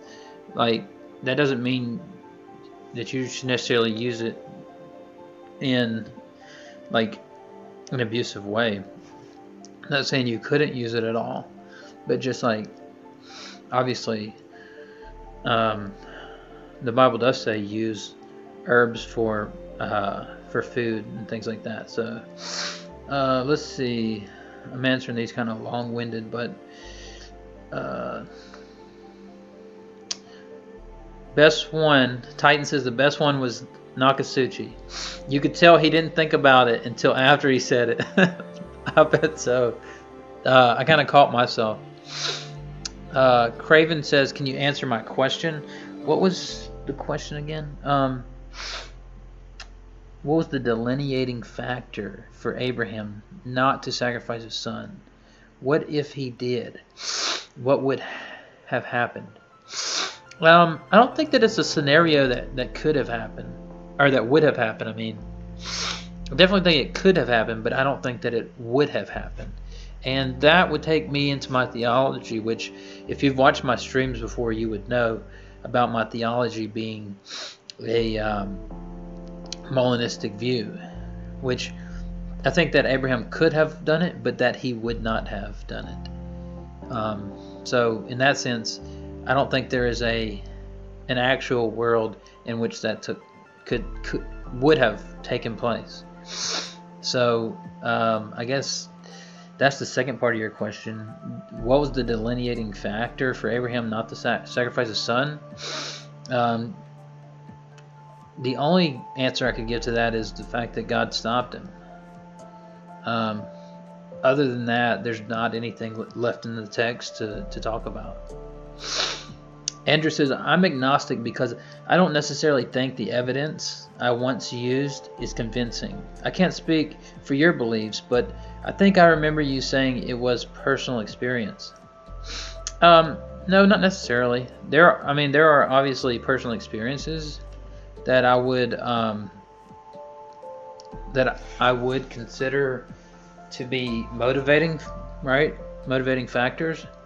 But think about it, like I heard Pine Creek one time when I first started. I haven't even been listening to him that long, but like I remember listening to one of his shows one time, and he said, "Yeah, people. I don't know the whole story, so I don't want to like get it wrong, but something happened to his sister. Like she's in a wheelchair or something like that." And he said one time that, yeah, well, some people think that had some type of effect on me and made me quit believing in God or something. He says that it didn't, right? But I mean, we can't know, like, did that personal experience make him stop believing, right? But it had to play some role in his life. Your experiences don't just happen to you and then you go, yep, but it could have been naturalistic explanation. Like, of course. But that's the whole point. That's like the whole question. You know, I mean, I think people long for the numinous. Like when they go to concerts, like when you go check out Perpetual Groove or, you know, some band that's really deep. Craven Moorhead, slavery is not essential. Craven Moorhead, my position is that, and if you guys didn't catch this, so the other night when I was on stream with Craig Reed and S.J. Thomason, we talked about this, and I gave my defense of slavery, or not my defense of slavery, but my explanation of slavery in the Bible. And S.J. made a video with using some of my responses, which is pretty cool. That was just the other day. So basically, I say that if you look at slavery in the Old Testament, for example, every instance of slavery in the Old Testament is God putting regulations on slavery, right? Because he's coming to a barbaric people to try and separate them from the other nations and build them into a different people. And then if you look, for example, at what Christ said, he says they were asking about divorce. And Christ said, Moses gave you those laws gave you that law because of the hardness of your heart. But it wasn't that way from the beginning. And there are other ones like the Sabbath or like new moons and festivals, or for example, an eye for an eye, tooth for a tooth. Christ said, but I tell you that's not the case, right? So I would just say that it wasn't that way from the beginning. So God went in to shape this people and regulated slavery and so forth. And by the time you get to the New Testament, you have, for example, verses like 1 Timothy that say the law is for the lawbreakers, right? But we know that's good if it's used correctly. And then it says in that same verse that it lists the people who are going to be in hell like liars and thieves, and then it lists slave traders. So if these are slave traders or lawbreakers, and you want a slave, like who do you go to? You go to these people who are going to go to hell for trading slaves, and you're going to be involved with that. Not only that, but I would just say, like, look at Paul's letter to Philemon, right? He tells him, take back your runaway slave, Onesimus, no longer as a slave, but as a brother, right? It's just an interesting dynamic. So I don't think that the Bible actually endorses slavery, but rather I think God regulated it in the Old Testament. There are plenty of occasions of bad things that the Old Testament lists as happening. That doesn't mean that God endorsed those things. I would look at the Ten Commandments, for example. All right, so Nicholas says pretty crucial essentials: baptism, reconciliation, and the Eucharist. Nicholas, I don't know about the Eucharist, buddy. We would have to obviously have a talk about that. Like, what do you mean by that? So, Mine Onion says, as a physicist, I don't choose between the interpretations of quantum mechanics as long as they are indistinguishable in terms of measurement. I would say I don't see them as actually different. Well, you would have to look into them, buddy, because think about it. Some of them are completely deterministic and others aren't. So in that sense, they are different. It makes for a lot whether they're deterministic or not, right? And then do you accept an A theory of time or B theory of time? Do you have, like, there are so many factors that differentiates them.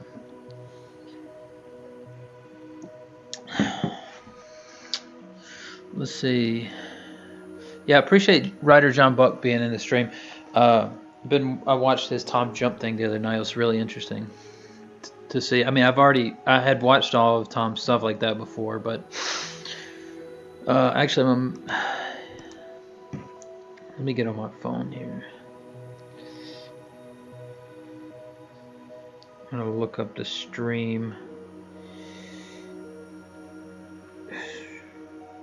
All right, so Andrew says, John Buck, that's perfectly fun and honest answer. I do not know is always an acceptable answer. I agree.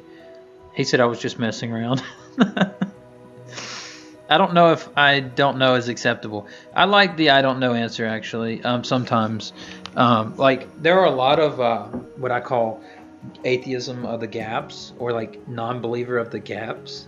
What I mean by that is, like, you'll say, well, like, somebody will ask you a question like, well, how did God do this? And you tell them the answer, and then they'll go, yeah, but why would God want to do that? And then you just go, how could I possibly know why God would, like, unless it's delineated in Scripture. Like, it's just it's just finding gaps in what we don't know about God's personal wants.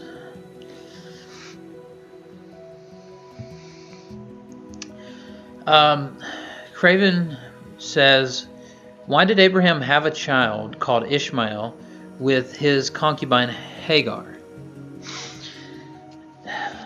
Abraham had that child because, well, there are multiple reasons, right? Number one, he didn't trust what God told him, right? He went and he decided, well, this is going to happen. He listened to his wife told him, hey, take my handmaid. And I mean, honestly, I would just leave it at that because I don't find it to be an important point. Like, he obviously thought it was if he would have just listened to God and waited on God to kind of make his move instead of having to appeal to, without having to take life into his own hands. I mean, Mine Onion says the different interpretations are just different stories we use to explain quantum mechanics to make it easier to understand instead of burying them in math. Yeah, but I've heard, like I said, there are distinguishing differences, um, such as with lost my place, such as with determinists. Wow, you open carry? Yes. No, I don't open carry. I concealed carry. Uh, Hugh said, "Why can't you just say my last name? I'm offended." Honesty, Honesty Angel, what's up? Minecraft clickbait. So disappointed. No, it's not clickbait. I actually been playing. I just stopped for a minute so I could look at the chat. I mean, actually, I can read the chat on my phone now that we're not listening to that, and I could play, but it's gonna be hard to read and play. But maybe I'll just surf this guy. So let's see. I'm gonna spend a couple more minutes and I'm gonna dip.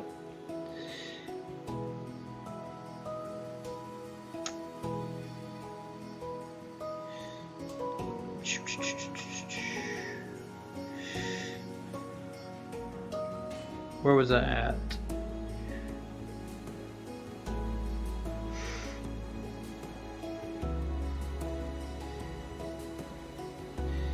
Andrew says it has just never really made sense to me that a God. Well, first of all, you need to capitalize the God if you're speaking about God, because the lowercase g God and a uppercase g God are going to be different beings. But just taking you as what I assume you mean, never really made sense to me that a God, specifically the Christian God, wants us to follow a particular book of religion aimed toward a particular culture. You know, it's interesting that you mentioned that, Andrew, because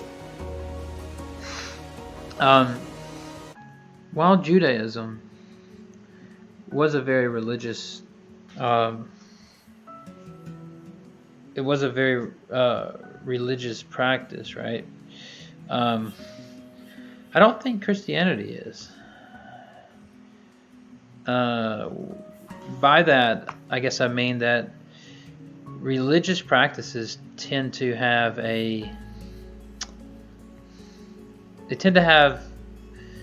certain guidelines that you should do in order to merit favor with God. Like, you have the 5 pillars of Islam.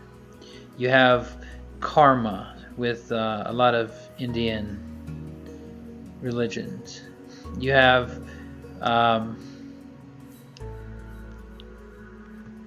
the 10 Commandments within Judaism, right? That you should follow. But like with Christianity, it's by faith alone, right? There's no religious practice that can merit favor with God. So that's a very interesting distinction. But as far as the book, I mean, I would say the Bible is a library, not a book, but I mean, I get what you mean by it. Wants us to follow a particular book of religion. So I think that the Bible, the library of the Bible, is just a way to communicate to human beings. There are many ways that God could have communicated to us, right? But throughout history, we've learned through documents. We've passed down things either through oral tradition or through document. And I don't know. I don't think that it's a significant point, or like, I mean, perhaps I'm just missing something, but I don't know how else to communicate with somebody up until this point.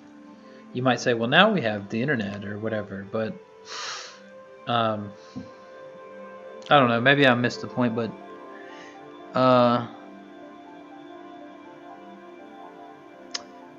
hemlock is totally natural, you Christian bigot.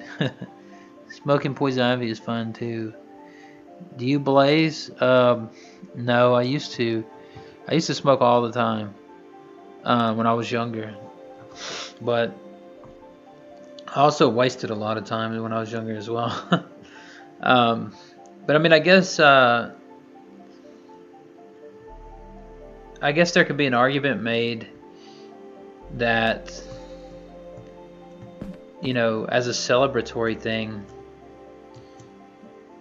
you could be able to do it on a rare occasion or something like that. I mean, I don't know. It doesn't work out for me because I spent a long time. So most people know, like, I came from kind of a non-belief.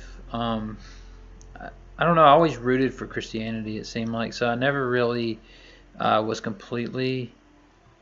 I would have never called myself an atheist. Like, I would have just, even before I really considered myself a Christian, like, I always thought atheism was lame. I would have much rather been an agnostic. Like, I don't know. It's just like, I like to point at David Silverman as an example of an atheist. Like when he pulled that whenever he was on the Magic Sandwich Show and he pulled that bulletproof vest out of his closet, and he's like, look, atheists, look, I've got a bulletproof vest in my closet. Like, atheists have like issues, like we have to be worried about stuff or whatever. It's like, well, you do because of all of the allegations against you, right? I mean, I don't know if that necessarily has to do with atheism, but, and then he brought up some obscure fact about, like, yeah, well, we can't go to Ghana or someplace in Africa without, you know, because they don't like atheists there. It's like, no, poor atheists, I'm sorry, buddy. But, like, I mean, I get it, right? But at the same time, it's just like, that's not exactly like a big setback. I don't know. Also, I just wouldn't want to define myself based on what I don't believe, right? I mean, like, if it's a lack belief situation, like, I wouldn't want to base my worldview off of what I don't believe. So, but anyway, that was a long way to say no, I don't believe anymore. Where was I at? It just seems more logical to think that a certain culture had a religious text in which they followed. It seems strange that the wisdom within the book reflects the time period. I guess that would be a claim about authorial intent. But I think that you can have authorial intent. If you don't think that you can have an author reveal, like, their intent, like authorial intent, write a book about it and I won't read it because because all it would say is you can't believe what I'm saying right now, and then I couldn't believe that because it might not be what you intended. So, I mean, I don't know if that's like what the point that you were trying to make, but let me just try and read that again. I guess the issue is whether or not the experience is true or not. Really something we can know. Yeah, so I agree. Like, that's the thing, is like, it wasn't like, a lot of these things are based on, like, things that you can't necessarily know. That's why faith is a part of the Bible, right? Like a claim like, will I, like, I don't know, just the biblical worldview does basically say, like, hey, you want to have some faith, right? Of course, we say that it's based on evidence, right? Like, you have, I wouldn't get married and have no evidence that my marriage is going to turn out to be a good marriage, right? But I can have faith that based off of what I see. And there are a lot of things we don't know. Like, why would God do this? Why would God do that? Like, there are so many things that obviously we can't know, right? I will give arguments and try to use certain evidences to point to what I think is the correct conclusion, but There are just a lot of things we can't possibly know. But anyway, that's just a brief description about the limit of our knowledge. Craven said, why was Isaac favored over Ishmael? Because Isaac was the promised seed. It was the seed that Christ would come through. But Abraham and his wife didn't think that that was the case. She laughed at the fact that she would have a baby in her old age. And, that passage is more significant than just that. She was laughing about them having a baby around the age of 100, right? So for a lot of these people who think that the Bible's indicating in the text that people live to actually be 800 years old, 700 years old, instead of the fact that they used a base 60 numbering system, right? Or that the text corresponded to the Sumerian kings list, for example, it wouldn't have been that uncommon. Like Abraham's dad would have been born later than that. So that's a significant passage, other than just what you're pointing out. But Isaac was the seed of the promise. Brenda says, this is a really lame excuse. They were barbaric. Really bad argument. Okay, great assertion. Again, great opinion. You might be right, Hugh. Slave trading is not against the Mosaic law. Is that what I said, or did I say that God was regulating slavery in the Old Testament to bring a barbaric people away from slavery until he gets to the New Testament when Christ said, Moses gave you some of those laws because of the hardness of your hearts? Seemed like that's what I was getting at.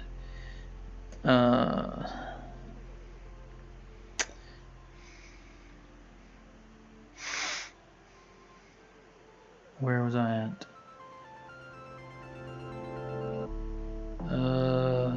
No physicists believe in a theory of time. It is fully defunct. No physicists believe in a theory of time, sorry. I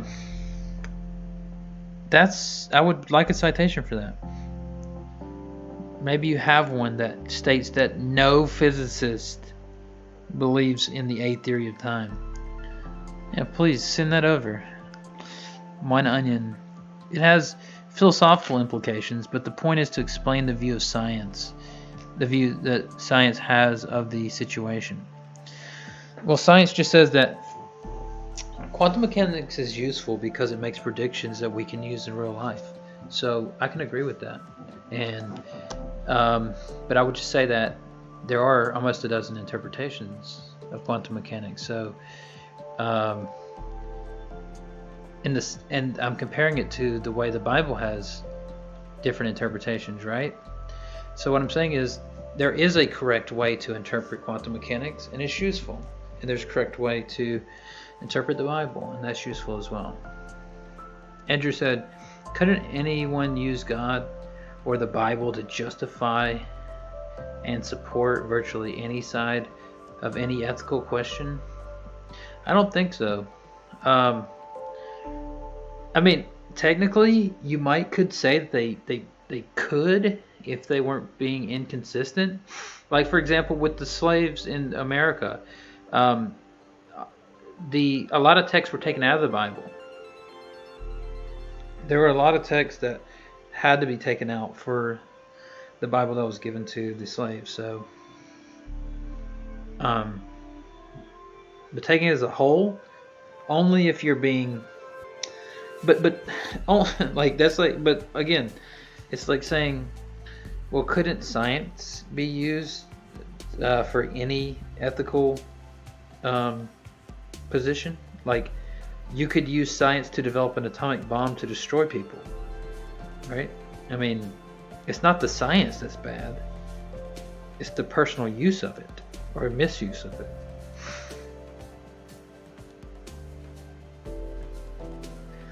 And Andrew says, when it came to slavery, yet there were people on both sides citing scripture to support their position. I would just say, like what I just said, that if that were the case, why did they pull scriptures out before they gave the Bible to the slaves, right?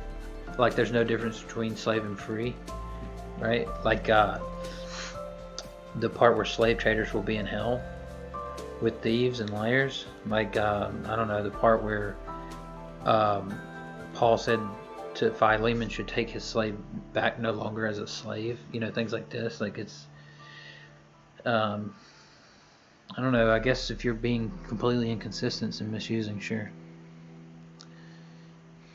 Writer John Buck just said the same thing. If they could attempt to, but if it directly contradicts scripture, it'd be pretty hard to.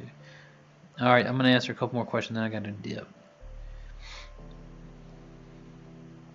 What's up, Spartan Theological? Whoa! I didn't realize I was so far up on the reading list here. Maybe.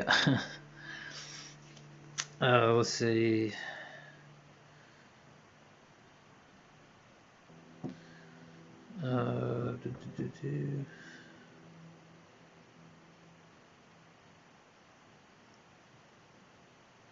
All right, so Craven said, do you think humanism is a logical position? And how do you define humanism? Well, I mean, I want to start by saying, like, well, I guess it's like, I don't know, some type of device that says, or not device, but like some type of framework of beliefs that say that you ought to, I guess, care about humans or look at humans as if they are more important, whether there's a God or not, something like that. And well, I have a friend, Tim Feisch, that I think that would be his position. I think that humanism is kind of a play on Christianity. And by that, what I mean is that I don't know if you get humanism from atheism without Christianity. Others have made this point besides me, and I don't mean to sound like a Christian that has like, well, obviously because of Christianity, that's why people want to be humanist. That's not necessarily what I mean, but like, you got to understand the atheist authors that I've always read and liked were Friedrich Nietzsche and Albert Camus and Jean-Paul Sartre and people like this, and they are much different from what you might call the new atheist. And the new atheists always like to say, there's nothing, like, I don't know when we're called new atheists, there's nothing really that new about us, but there is. Like if you read Nietzsche, for example, he says things like him, and like he says things like, that there will be big problems when there's when God is abolished, even if he thought that God was fake and not the real, like that God was a delusion. He said there will be problems because maybe humanity could need religion. Like Albert Camus said something like, what was his quote? Like, I believe he said, like, the only question modern man has to ask if there is no God is why to continue living. And then other people have pointed out along the way that, like, that's dire, but it also worries one about, like, the importance of other people's lives, right? Like is humanism a good goal? Like, or is it just like I believe it was Shakespeare that wrote, life is just a meaningless tale full of sound and fury. You guys probably know that quote better than I do, but also Nietzsche and Camus and all Sartre, these guys looked at life without God as they constantly talked about despair being the logical end to atheism. They didn't look at atheism as some cool new like way to a belief system that was like some good like thing. They that's obviously not how they looked at it. They looked at it as if the logical conclusion was something like despair. And some may disagree with me on that, but read the writings and get back to me. And maybe you can show me in the writings how I'm wrong. But I guess that'll be the last thing I say about that. I mean, let's see. If I can find the link, maybe I'll put it out there and I'll let other people talk while I play. But Iron Charioteer says humanism is a religion. Oh, it is. Wow, interesting.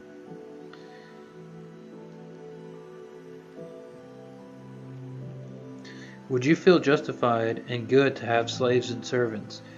No, I wouldn't. But I'll tell you this. I can't say that completely. What is the word? Like necessarily, right? Because think about it.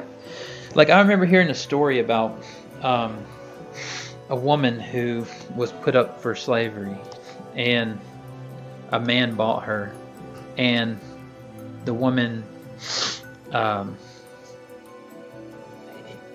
kicked and screamed and didn't want to go with the man. But then, like, when he got her, like, he took off the shackles and he was like, "You're free to go."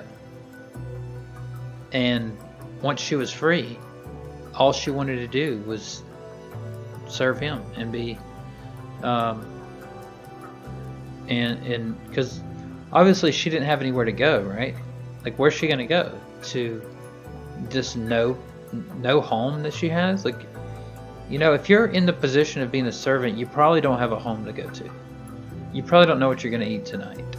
Like, there are definite situations where people are servants for or slaves for a reason, right? That they just they don't have anywhere or anything. And so, and then an atheist would say, yeah, but take them in, like buy them and then let them go free. And but like I say, go free to where? You know, I once asked that of a really popular atheist on YouTube, like years ago, on Google Plus, and they said, well, yeah, what I would do is I would buy them and then let them go free. And I go, okay, let's say it's today. Go free. All right, go free. And then they go, well, I don't have anywhere to go. Well, like, okay, so Mr. YouTube atheist, that, you know, you got this nice life you live, like, they want to live with you now. Do you want them to live with you? And then it's like, well, I mean, I got my wife and kids. Like, I don't know necessarily if they can live with me or what, you know, but I'll feed them. And like, you're going to feed them one meal, right? And then what? Send them off to their non-house where they don't have food? And he started, I think from like talking to him, he started to kind of understand what I meant by that. Like, there are definite times where it could be, like, I thought about this on my way back from Hawaii. Like, this year, like, I've been very fortunate this year. I have not been fortunate in the past, which is why I'm just now going to school. I mean, I've always been fortunate. I don't want to say that, but I'll say that I was less fortunate in the past. So I didn't really have the funds to do a lot of things, and I was what you might call a low-income person, right? Like, I never really had a whole lot, but which is why I'm just now finishing my degree. But this year I made some good moves, right? And I scratched up enough money to go to Hawaii and stay with my fiance's family, and on a military base. So we got to stay there for free. We just had to pay for plane tickets and food and so forth. And on the way back, I thought about this issue that we were just talking about, like, because I was watching the new Aladdin movie. Have you guys seen that? And in the movie, which I didn't think it was necessarily better than the old one, of course not. The original is typically better, right? But in it, I was looking at Aladdin, and he was free, right? Completely autonomous and free. And he's being pushed around on the street. He's got torn clothes. Like the guy, he's having to steal every bite he gets. He's skinny because he can barely find food to eat. He's living in some hole in the wall because it's like the only place that nobody's occupying at the moment. And like he's always unaware and like worried about like if somebody's gonna, kick in the door or like come in and be like, "What are you doing in here?" That kind of thing. And then it cut to a scene with, Dry Apologist, I agree, it's not better than the animated.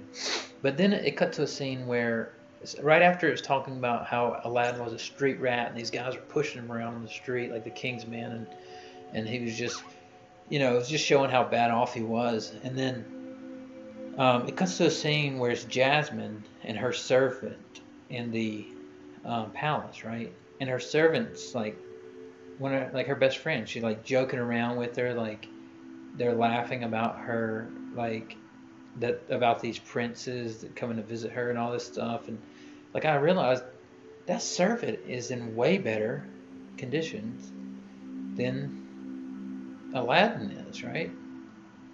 Like, and if Aladdin went to like work at all, it would just be to feed himself and find a place for him to live. And how would that be different from what she's doing, And I just thought about, like, in that situation, the servant's better off than the free person. And while that may not be, of course, not in every case, like, I can't just 100% say, like, 100% of the time, there's no good that can come, right? Now, definitely, I would say that for the type of slavery that happened in the United States. I would not be I wouldn't give any credibility to that. I think Lincoln was right about if anything's immoral, it's that, right? It's that type of slavery. So,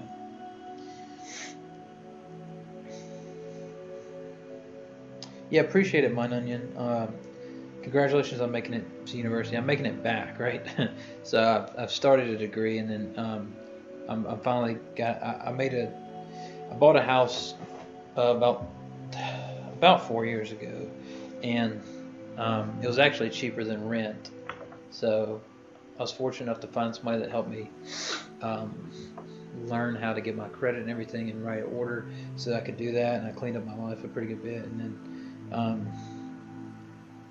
I got in good enough shape to where I sold my house this past a month ago, right before Christmas, and so it helped me out a whole lot. And I'm putting myself through school, which I'm proud of. But I know that like I give the glory of that to God. I know an atheist would probably say like, well, like, no, you did that, but like, did I? That's the question. It's like it always comes down to like, well, sure, the naturalist explanation is that you did that stuff, but it's like, well, I don't know.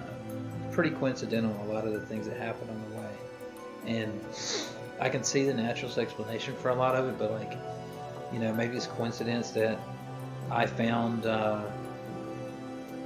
this real estate agent that just happened to know this guy that could hook me up with like getting me in order, right, to even be able to buy a home. And then 4 years later, like as I'm about to get married, and I'm selling my house, and I have the same real estate agent selling the house, and then I realize, oh, you were the real estate agent for my fiance that helped my fiance get her house, like, and a lot of things like that, which, sure, there could be a coincidence there, right? But it's just interesting along with it. So,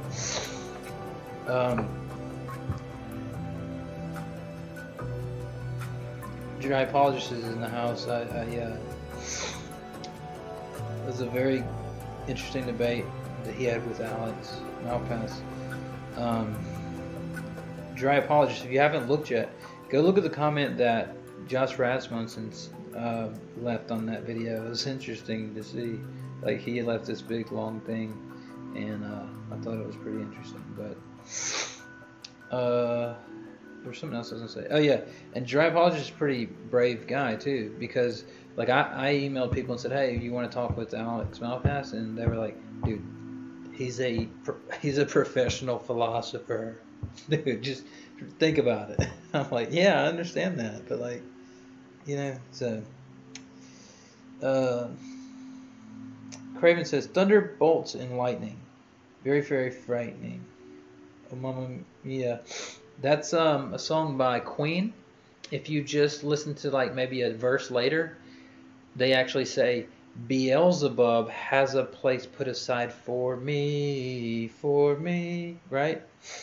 They actually say that about Beelzebub, which is a biblical term. And if you know anything about Freddie Mercury and Queen, like it makes sense. I feel like Little Nicky like putting the Chicago record on the record player and like spinning it backwards, and it's like, in the name of Lucifer I command you, spill the blood of the innocent, or whatever. Let's see. My Onion says, yeah, I'm gonna say that you did that, CC. Give yourself some credit. Of course you can say that, right? But then like I have to, like, let's say that I don't know, like say the greatest thing I ever accomplished, right? Do I just go, yeah, I accomplished that thing, right? Like I don't know, it just seems like kind of arrogant in myself to like just think all that was on me, It's just, I don't know. Andrew says, let's see. Andrew says, dry apologies. Do you guys ever wonder if your beliefs are flat out wrong? I still try to think about my beliefs, though. That thought excitement in that manner. Through that excitement in that manner as an atheist.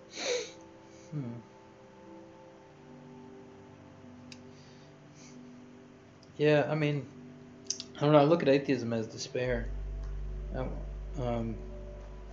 But I do question a lot about my beliefs, sure.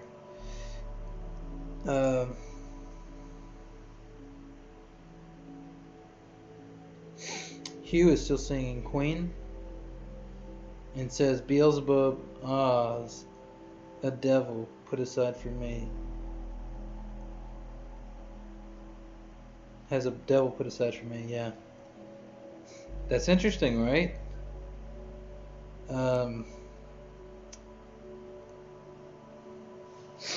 It is interesting that Queen actually put that in that part of their music. Like my fiance is a really big Queen fan. She really likes them, and when that part comes up, I often think about it and consider like I'll tell you a really good band that's an atheist band, Rush. Like I'm interested in Rush, right? Rush is a very thoughtful group, and I play guitar, and I grew up really interested in music, and Rush is a very thoughtful group, and they write some really interesting lyrics. So that's a really cool band, and they're completely atheist, I believe.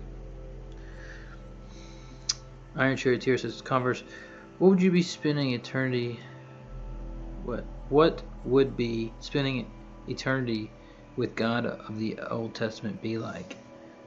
It's interesting because I think that because of Dante and because of a lot of the Western beliefs about it, I think that you think that it's just going to be some type of, or a lot of people think that it's just going to be some type of like never-ending like singing fest, right? I mean, but I think it'll be kind of like, I don't know. I think it'll be. It's the Bible's so vague about it, but I would just say this, that like all of the good things according to the Bible, like health and wealth and all these things are from God, right? So it just seems to me that if spending an eternity with God would be where you want to be, right? It just says things like lions and sheep, I believe is the analogy, will lie together and things like that. You know, it's interesting, but um, I actually think that the Bible has an anthropomorphic view on, or portrayal of heaven and hell. You know, like hell is said to be infinite, outer darkness and full of fire. I've said this before. And then heaven's supposed to have streets of gold and a pearl gate. Like, it just seems like material things that humans use to describe these places, heaven and hell, in an anthropomorphic way. Just in a way that people can understand. It's like saying, this place is really good, and that place is really bad. So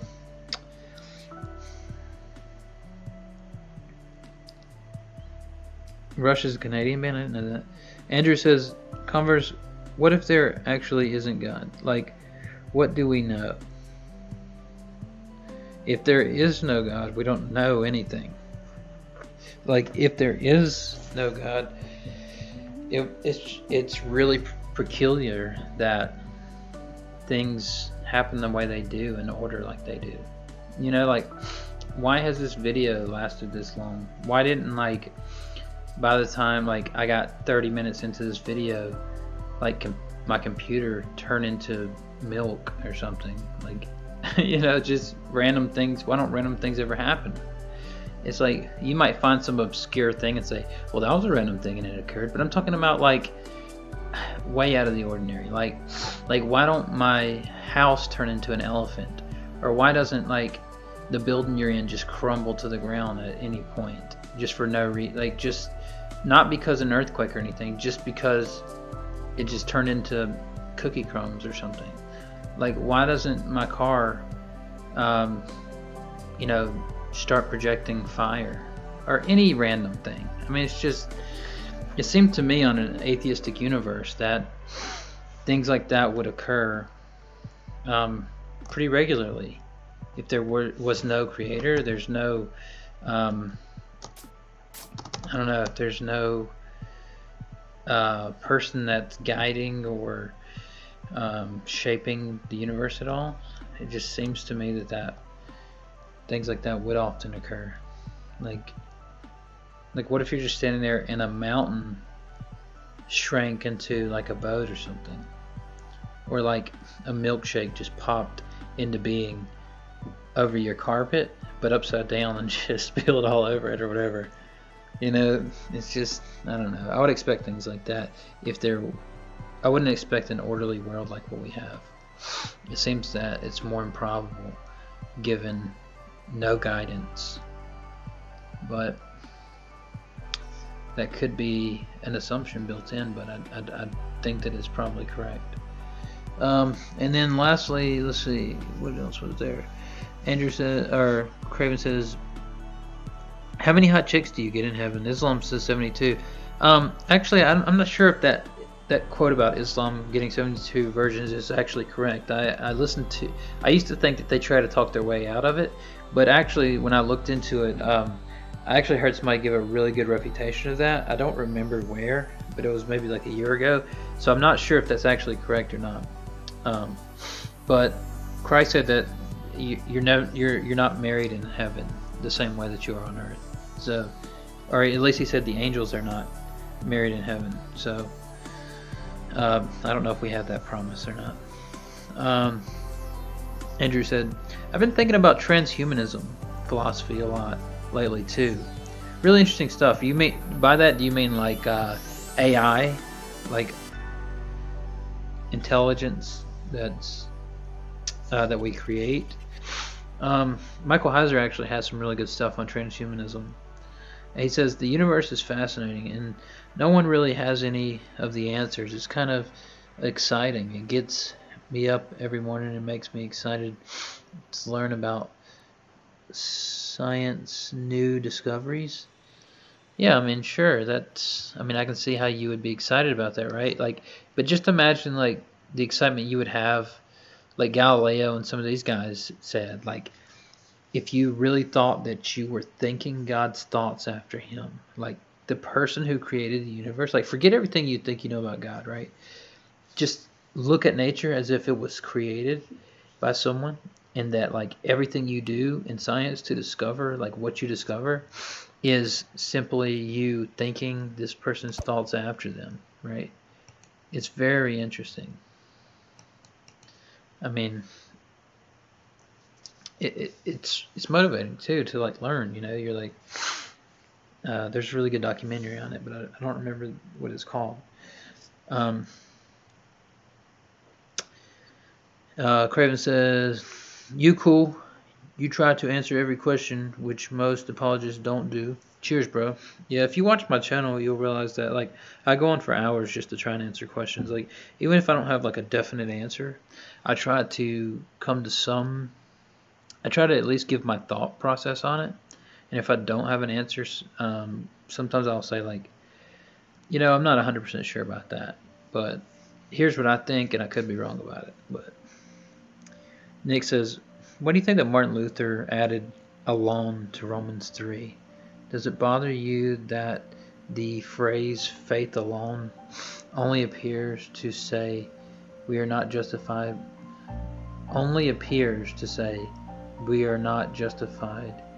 by faith alone?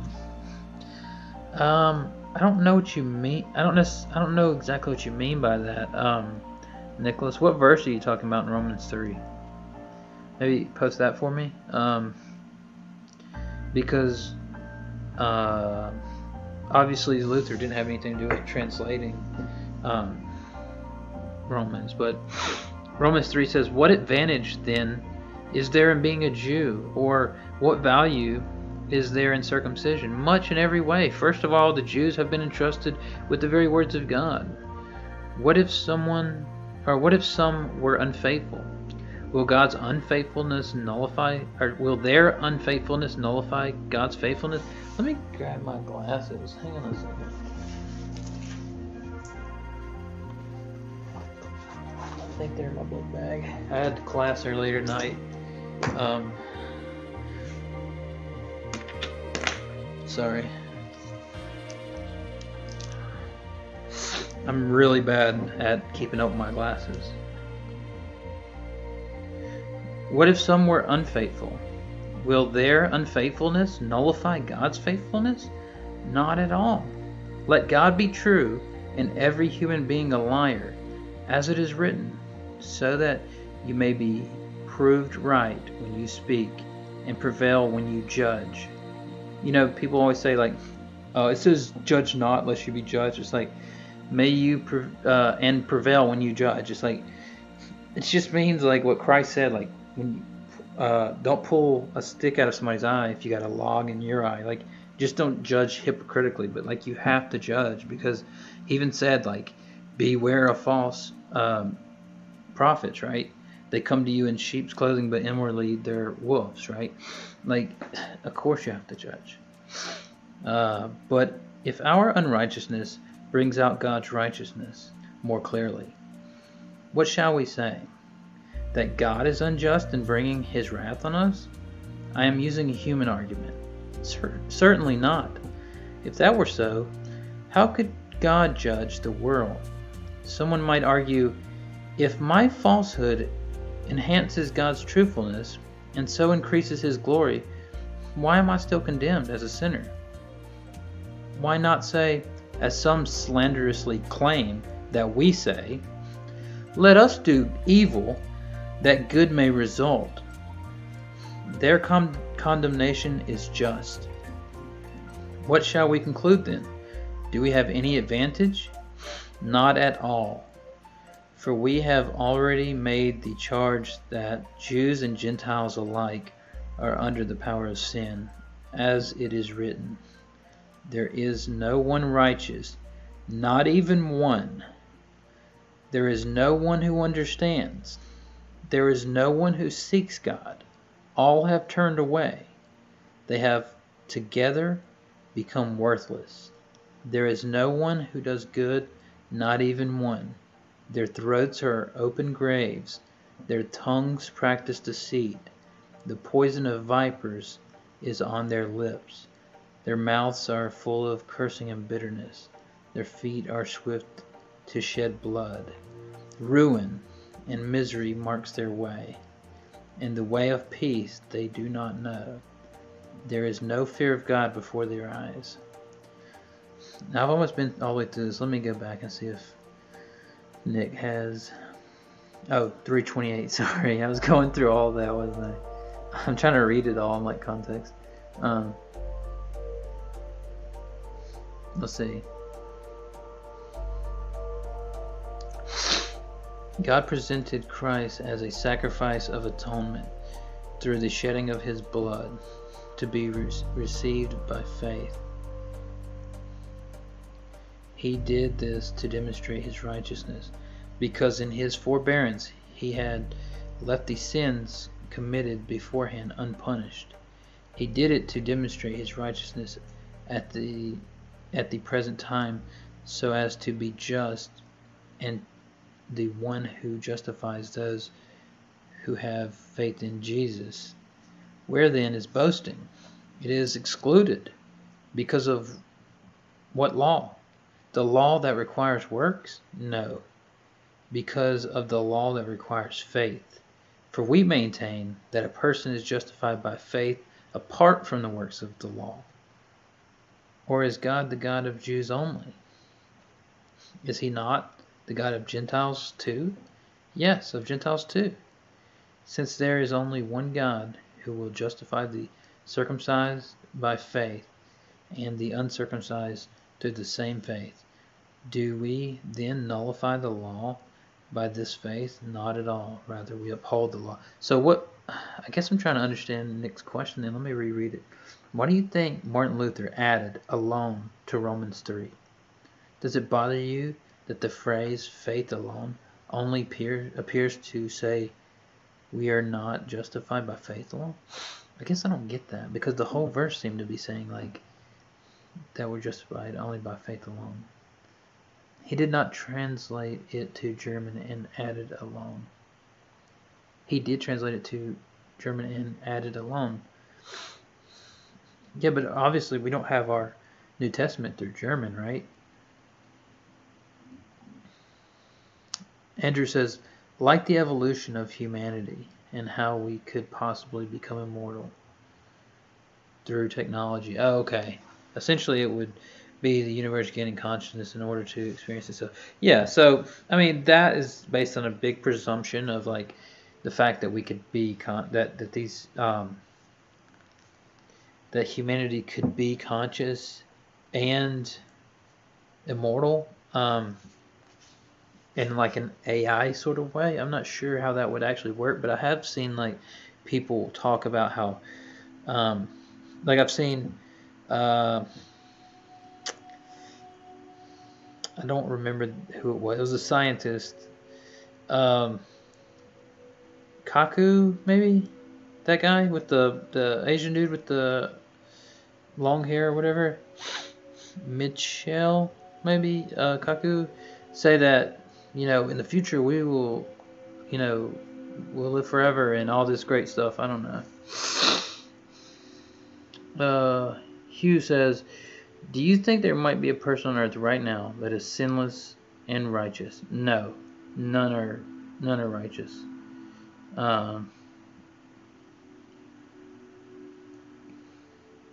I know you've stated atheism is hopeless, but Christianity seems kind of hopeless to me. It makes me not want to even live. There's no sense in discovery or excitement about life. I mean, I just gotta see the exact opposite. Like, to me, atheism, not just to me, like, I didn't just state that. Like, that's what I'm getting from the greatest existentialist authors of atheism from the 20th century. Like, you can disagree with them, sure, but like, I'm just thinking, I think they were super honest. I think that a lot of atheists today go like, well, yeah, but we can make meaning and we can make purpose. Like, we don't need absolute, like, we don't need to, like, here's my thing is like, when I ask people, why don't you use a garage door opener to staple papers together? And typically I get the answer, because the garage door opener wasn't made for that purpose. And like, sure, you can repurpose things, right? But if you weren't like made for a purpose, then there is no purpose to your life. Now you can like make a purpose, right? But it's all arbitrary. And like if you think deeply enough about it, despair does arise. Like from living on a small speck of dust floating through all this multiverse and like there being no design or purpose to your life or meaning, like I mean, I don't know, it's existential, but it's hard to think through. Craven, it says, if God is all powerful, why did he not create a Star Trek universe? No hunger, nullabor, free minds. I don't know what that means, but there are two reasons why God doesn't create certain universes. Number one is because it's not a possible universe that could be actual, or number two, that it wouldn't bring about his purposes. The same way, like I wouldn't create a video game that, like if I created a video game, the purpose would be to have fun, like this video game, for example. You can just do whatever you want or whatever. But like if I were to create a video game where it's like you have to study for math tests, like I just wouldn't create it. It's not something that I would create because it doesn't accomplish my goals, obviously. So Andrew says, even if I was a Christian, I would get temporarily happy and then it would fade. Or when I was a Christian, I would get temporarily happy and then it would fade, and now I'm kind of just at peace with life. I have this odd feeling that the entire scheme is way more complex than we think it is. I mean, we know aging can be reversed biologically, and we've been able to triple organisms' lifespans, so it will probably occur within our lifetimes.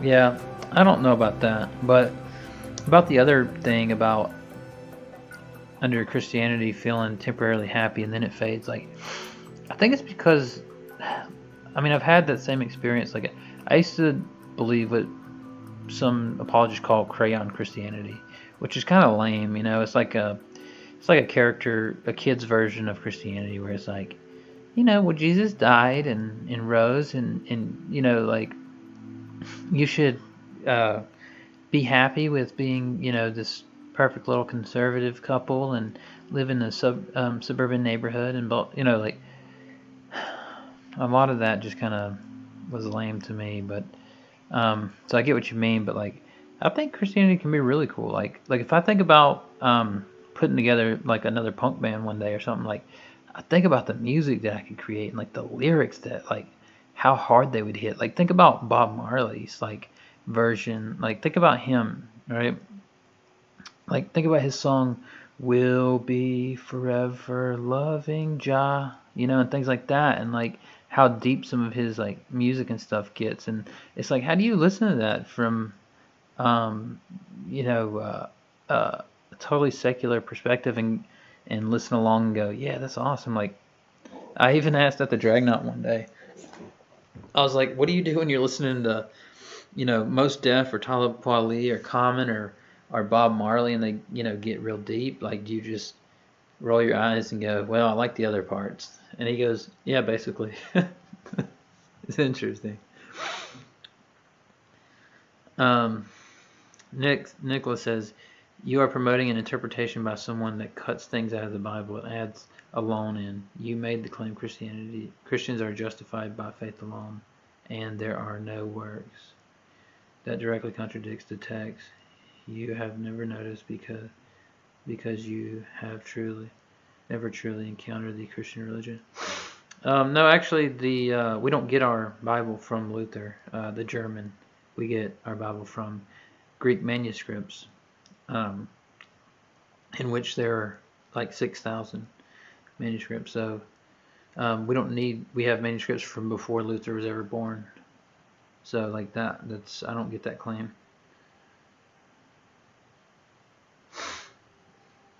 Grim says, so are you saying that We are made to suffer because of our own discretions. Discretions? I'm not sure what he means by that. Maybe restate it another way. Andrew says, it is arbitrary. I just see possibility. For every problem, there's that possibility for a solution.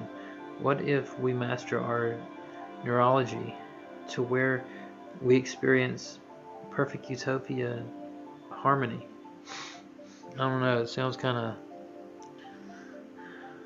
I don't know.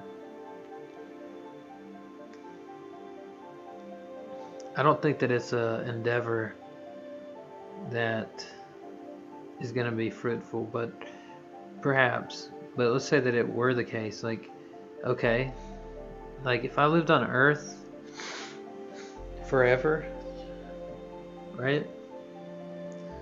It's like I don't know if I would want to live my exact life forever, right? Maybe.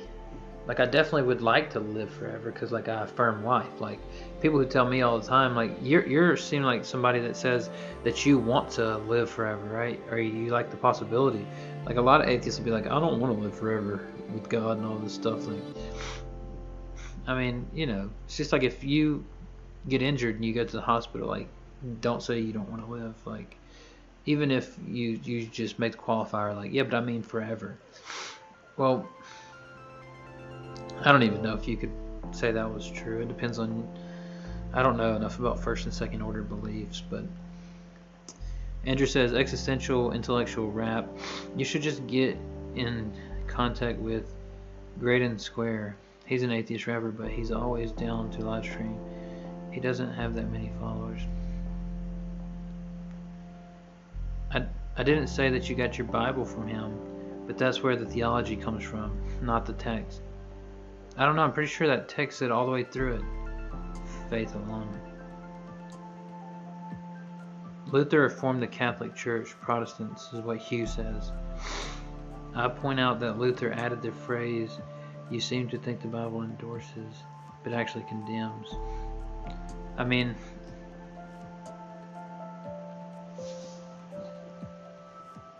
I don't know, you pointed out one verse out of Romans 3. But if we go back, like... So it's not by faith alone. Let's see. We'll start at 21. Now apart from the law, the righteousness of God has been made known, to which the law and the prophets testify. This righteousness is given through faith in Jesus Christ, to all who believe. That doesn't sound like there's anything else required besides the belief.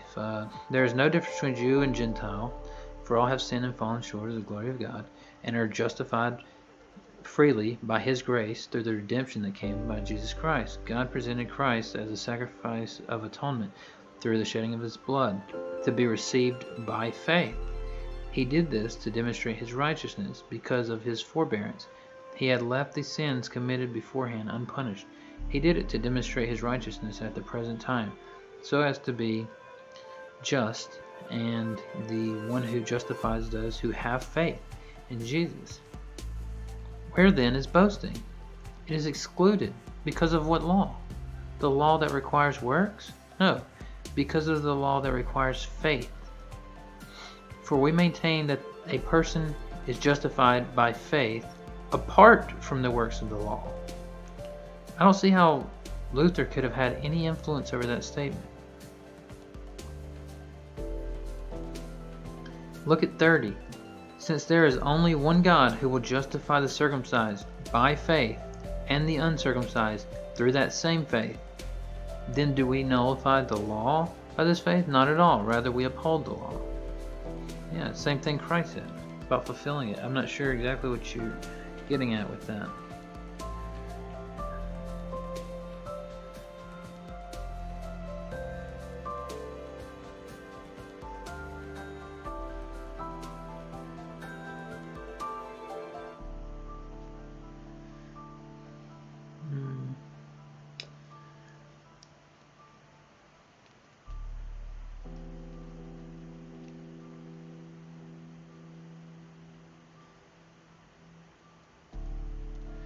Do you think people should pay to have their sins forgiven? I don't know what that means. Maybe you can restate it another way. I was just telling you the passage Protestants got from it. Yeah, I know about James. Faith without works is dead. Are those who saw the resurrection in person not unseen, then not saved? What? Are those who saw the resurrection in person not unseen, then not saved? Maybe restated another way. Who said this? It is very beneficial, this myth of Christ. Let us enjoy it. I would guess C.S. Lewis, but I couldn't be for sure about that. Let me know if I'm right, Hugh.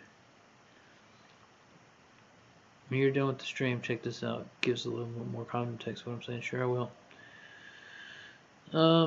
Alright, so that looks like it's it. We got 10 people still watching, but I've been going for quite a while now, so I think I'm going to go ahead and dip. It's getting a little late here. Hugh, who was that quote by? I'm guessing C.S. Lewis. Let me know. Then I'm going to roll out. Because I remember C.S. Lewis, I believe it was C.S. Lewis that said that something like about the Bible, said something like it's the myth that was true or something like that.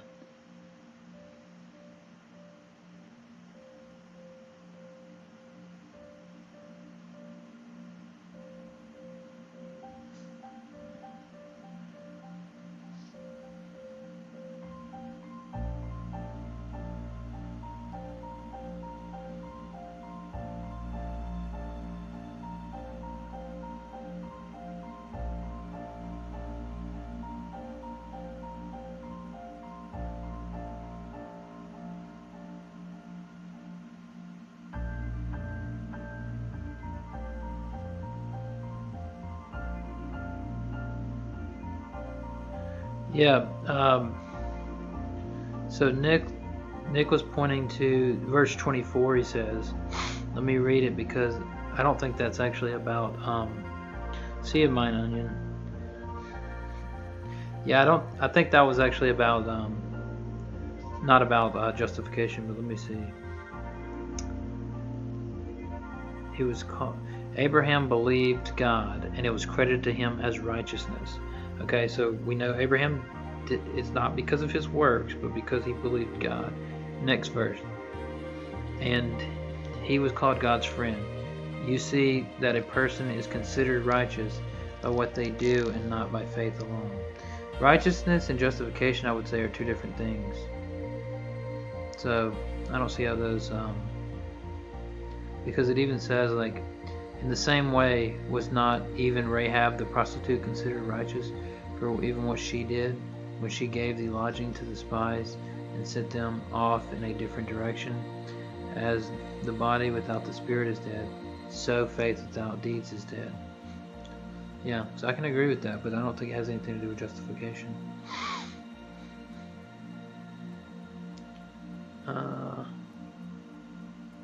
So I didn't see Hugh said who that was, but alright, yeah, you missed it. Snake was right. We're about to dip right now. But so one more thing here, because Hugh brought up Zoroastrianism, and I've actually been looking into it. The earliest text that I've found that we have is from like the 4th or 5th century, or I think it's the 400s after Christ. So like all these texts supposedly, like, and then scholars admit that they were that all these later texts were probably updated due to competing religions of the time. So I don't buy the whole Zoroastrian thing and parallels. I mean, that'd be hard to justify considering we don't have any texts that old. So, but yeah, I really appreciate everybody that's been checking out the stream, and it's been interesting.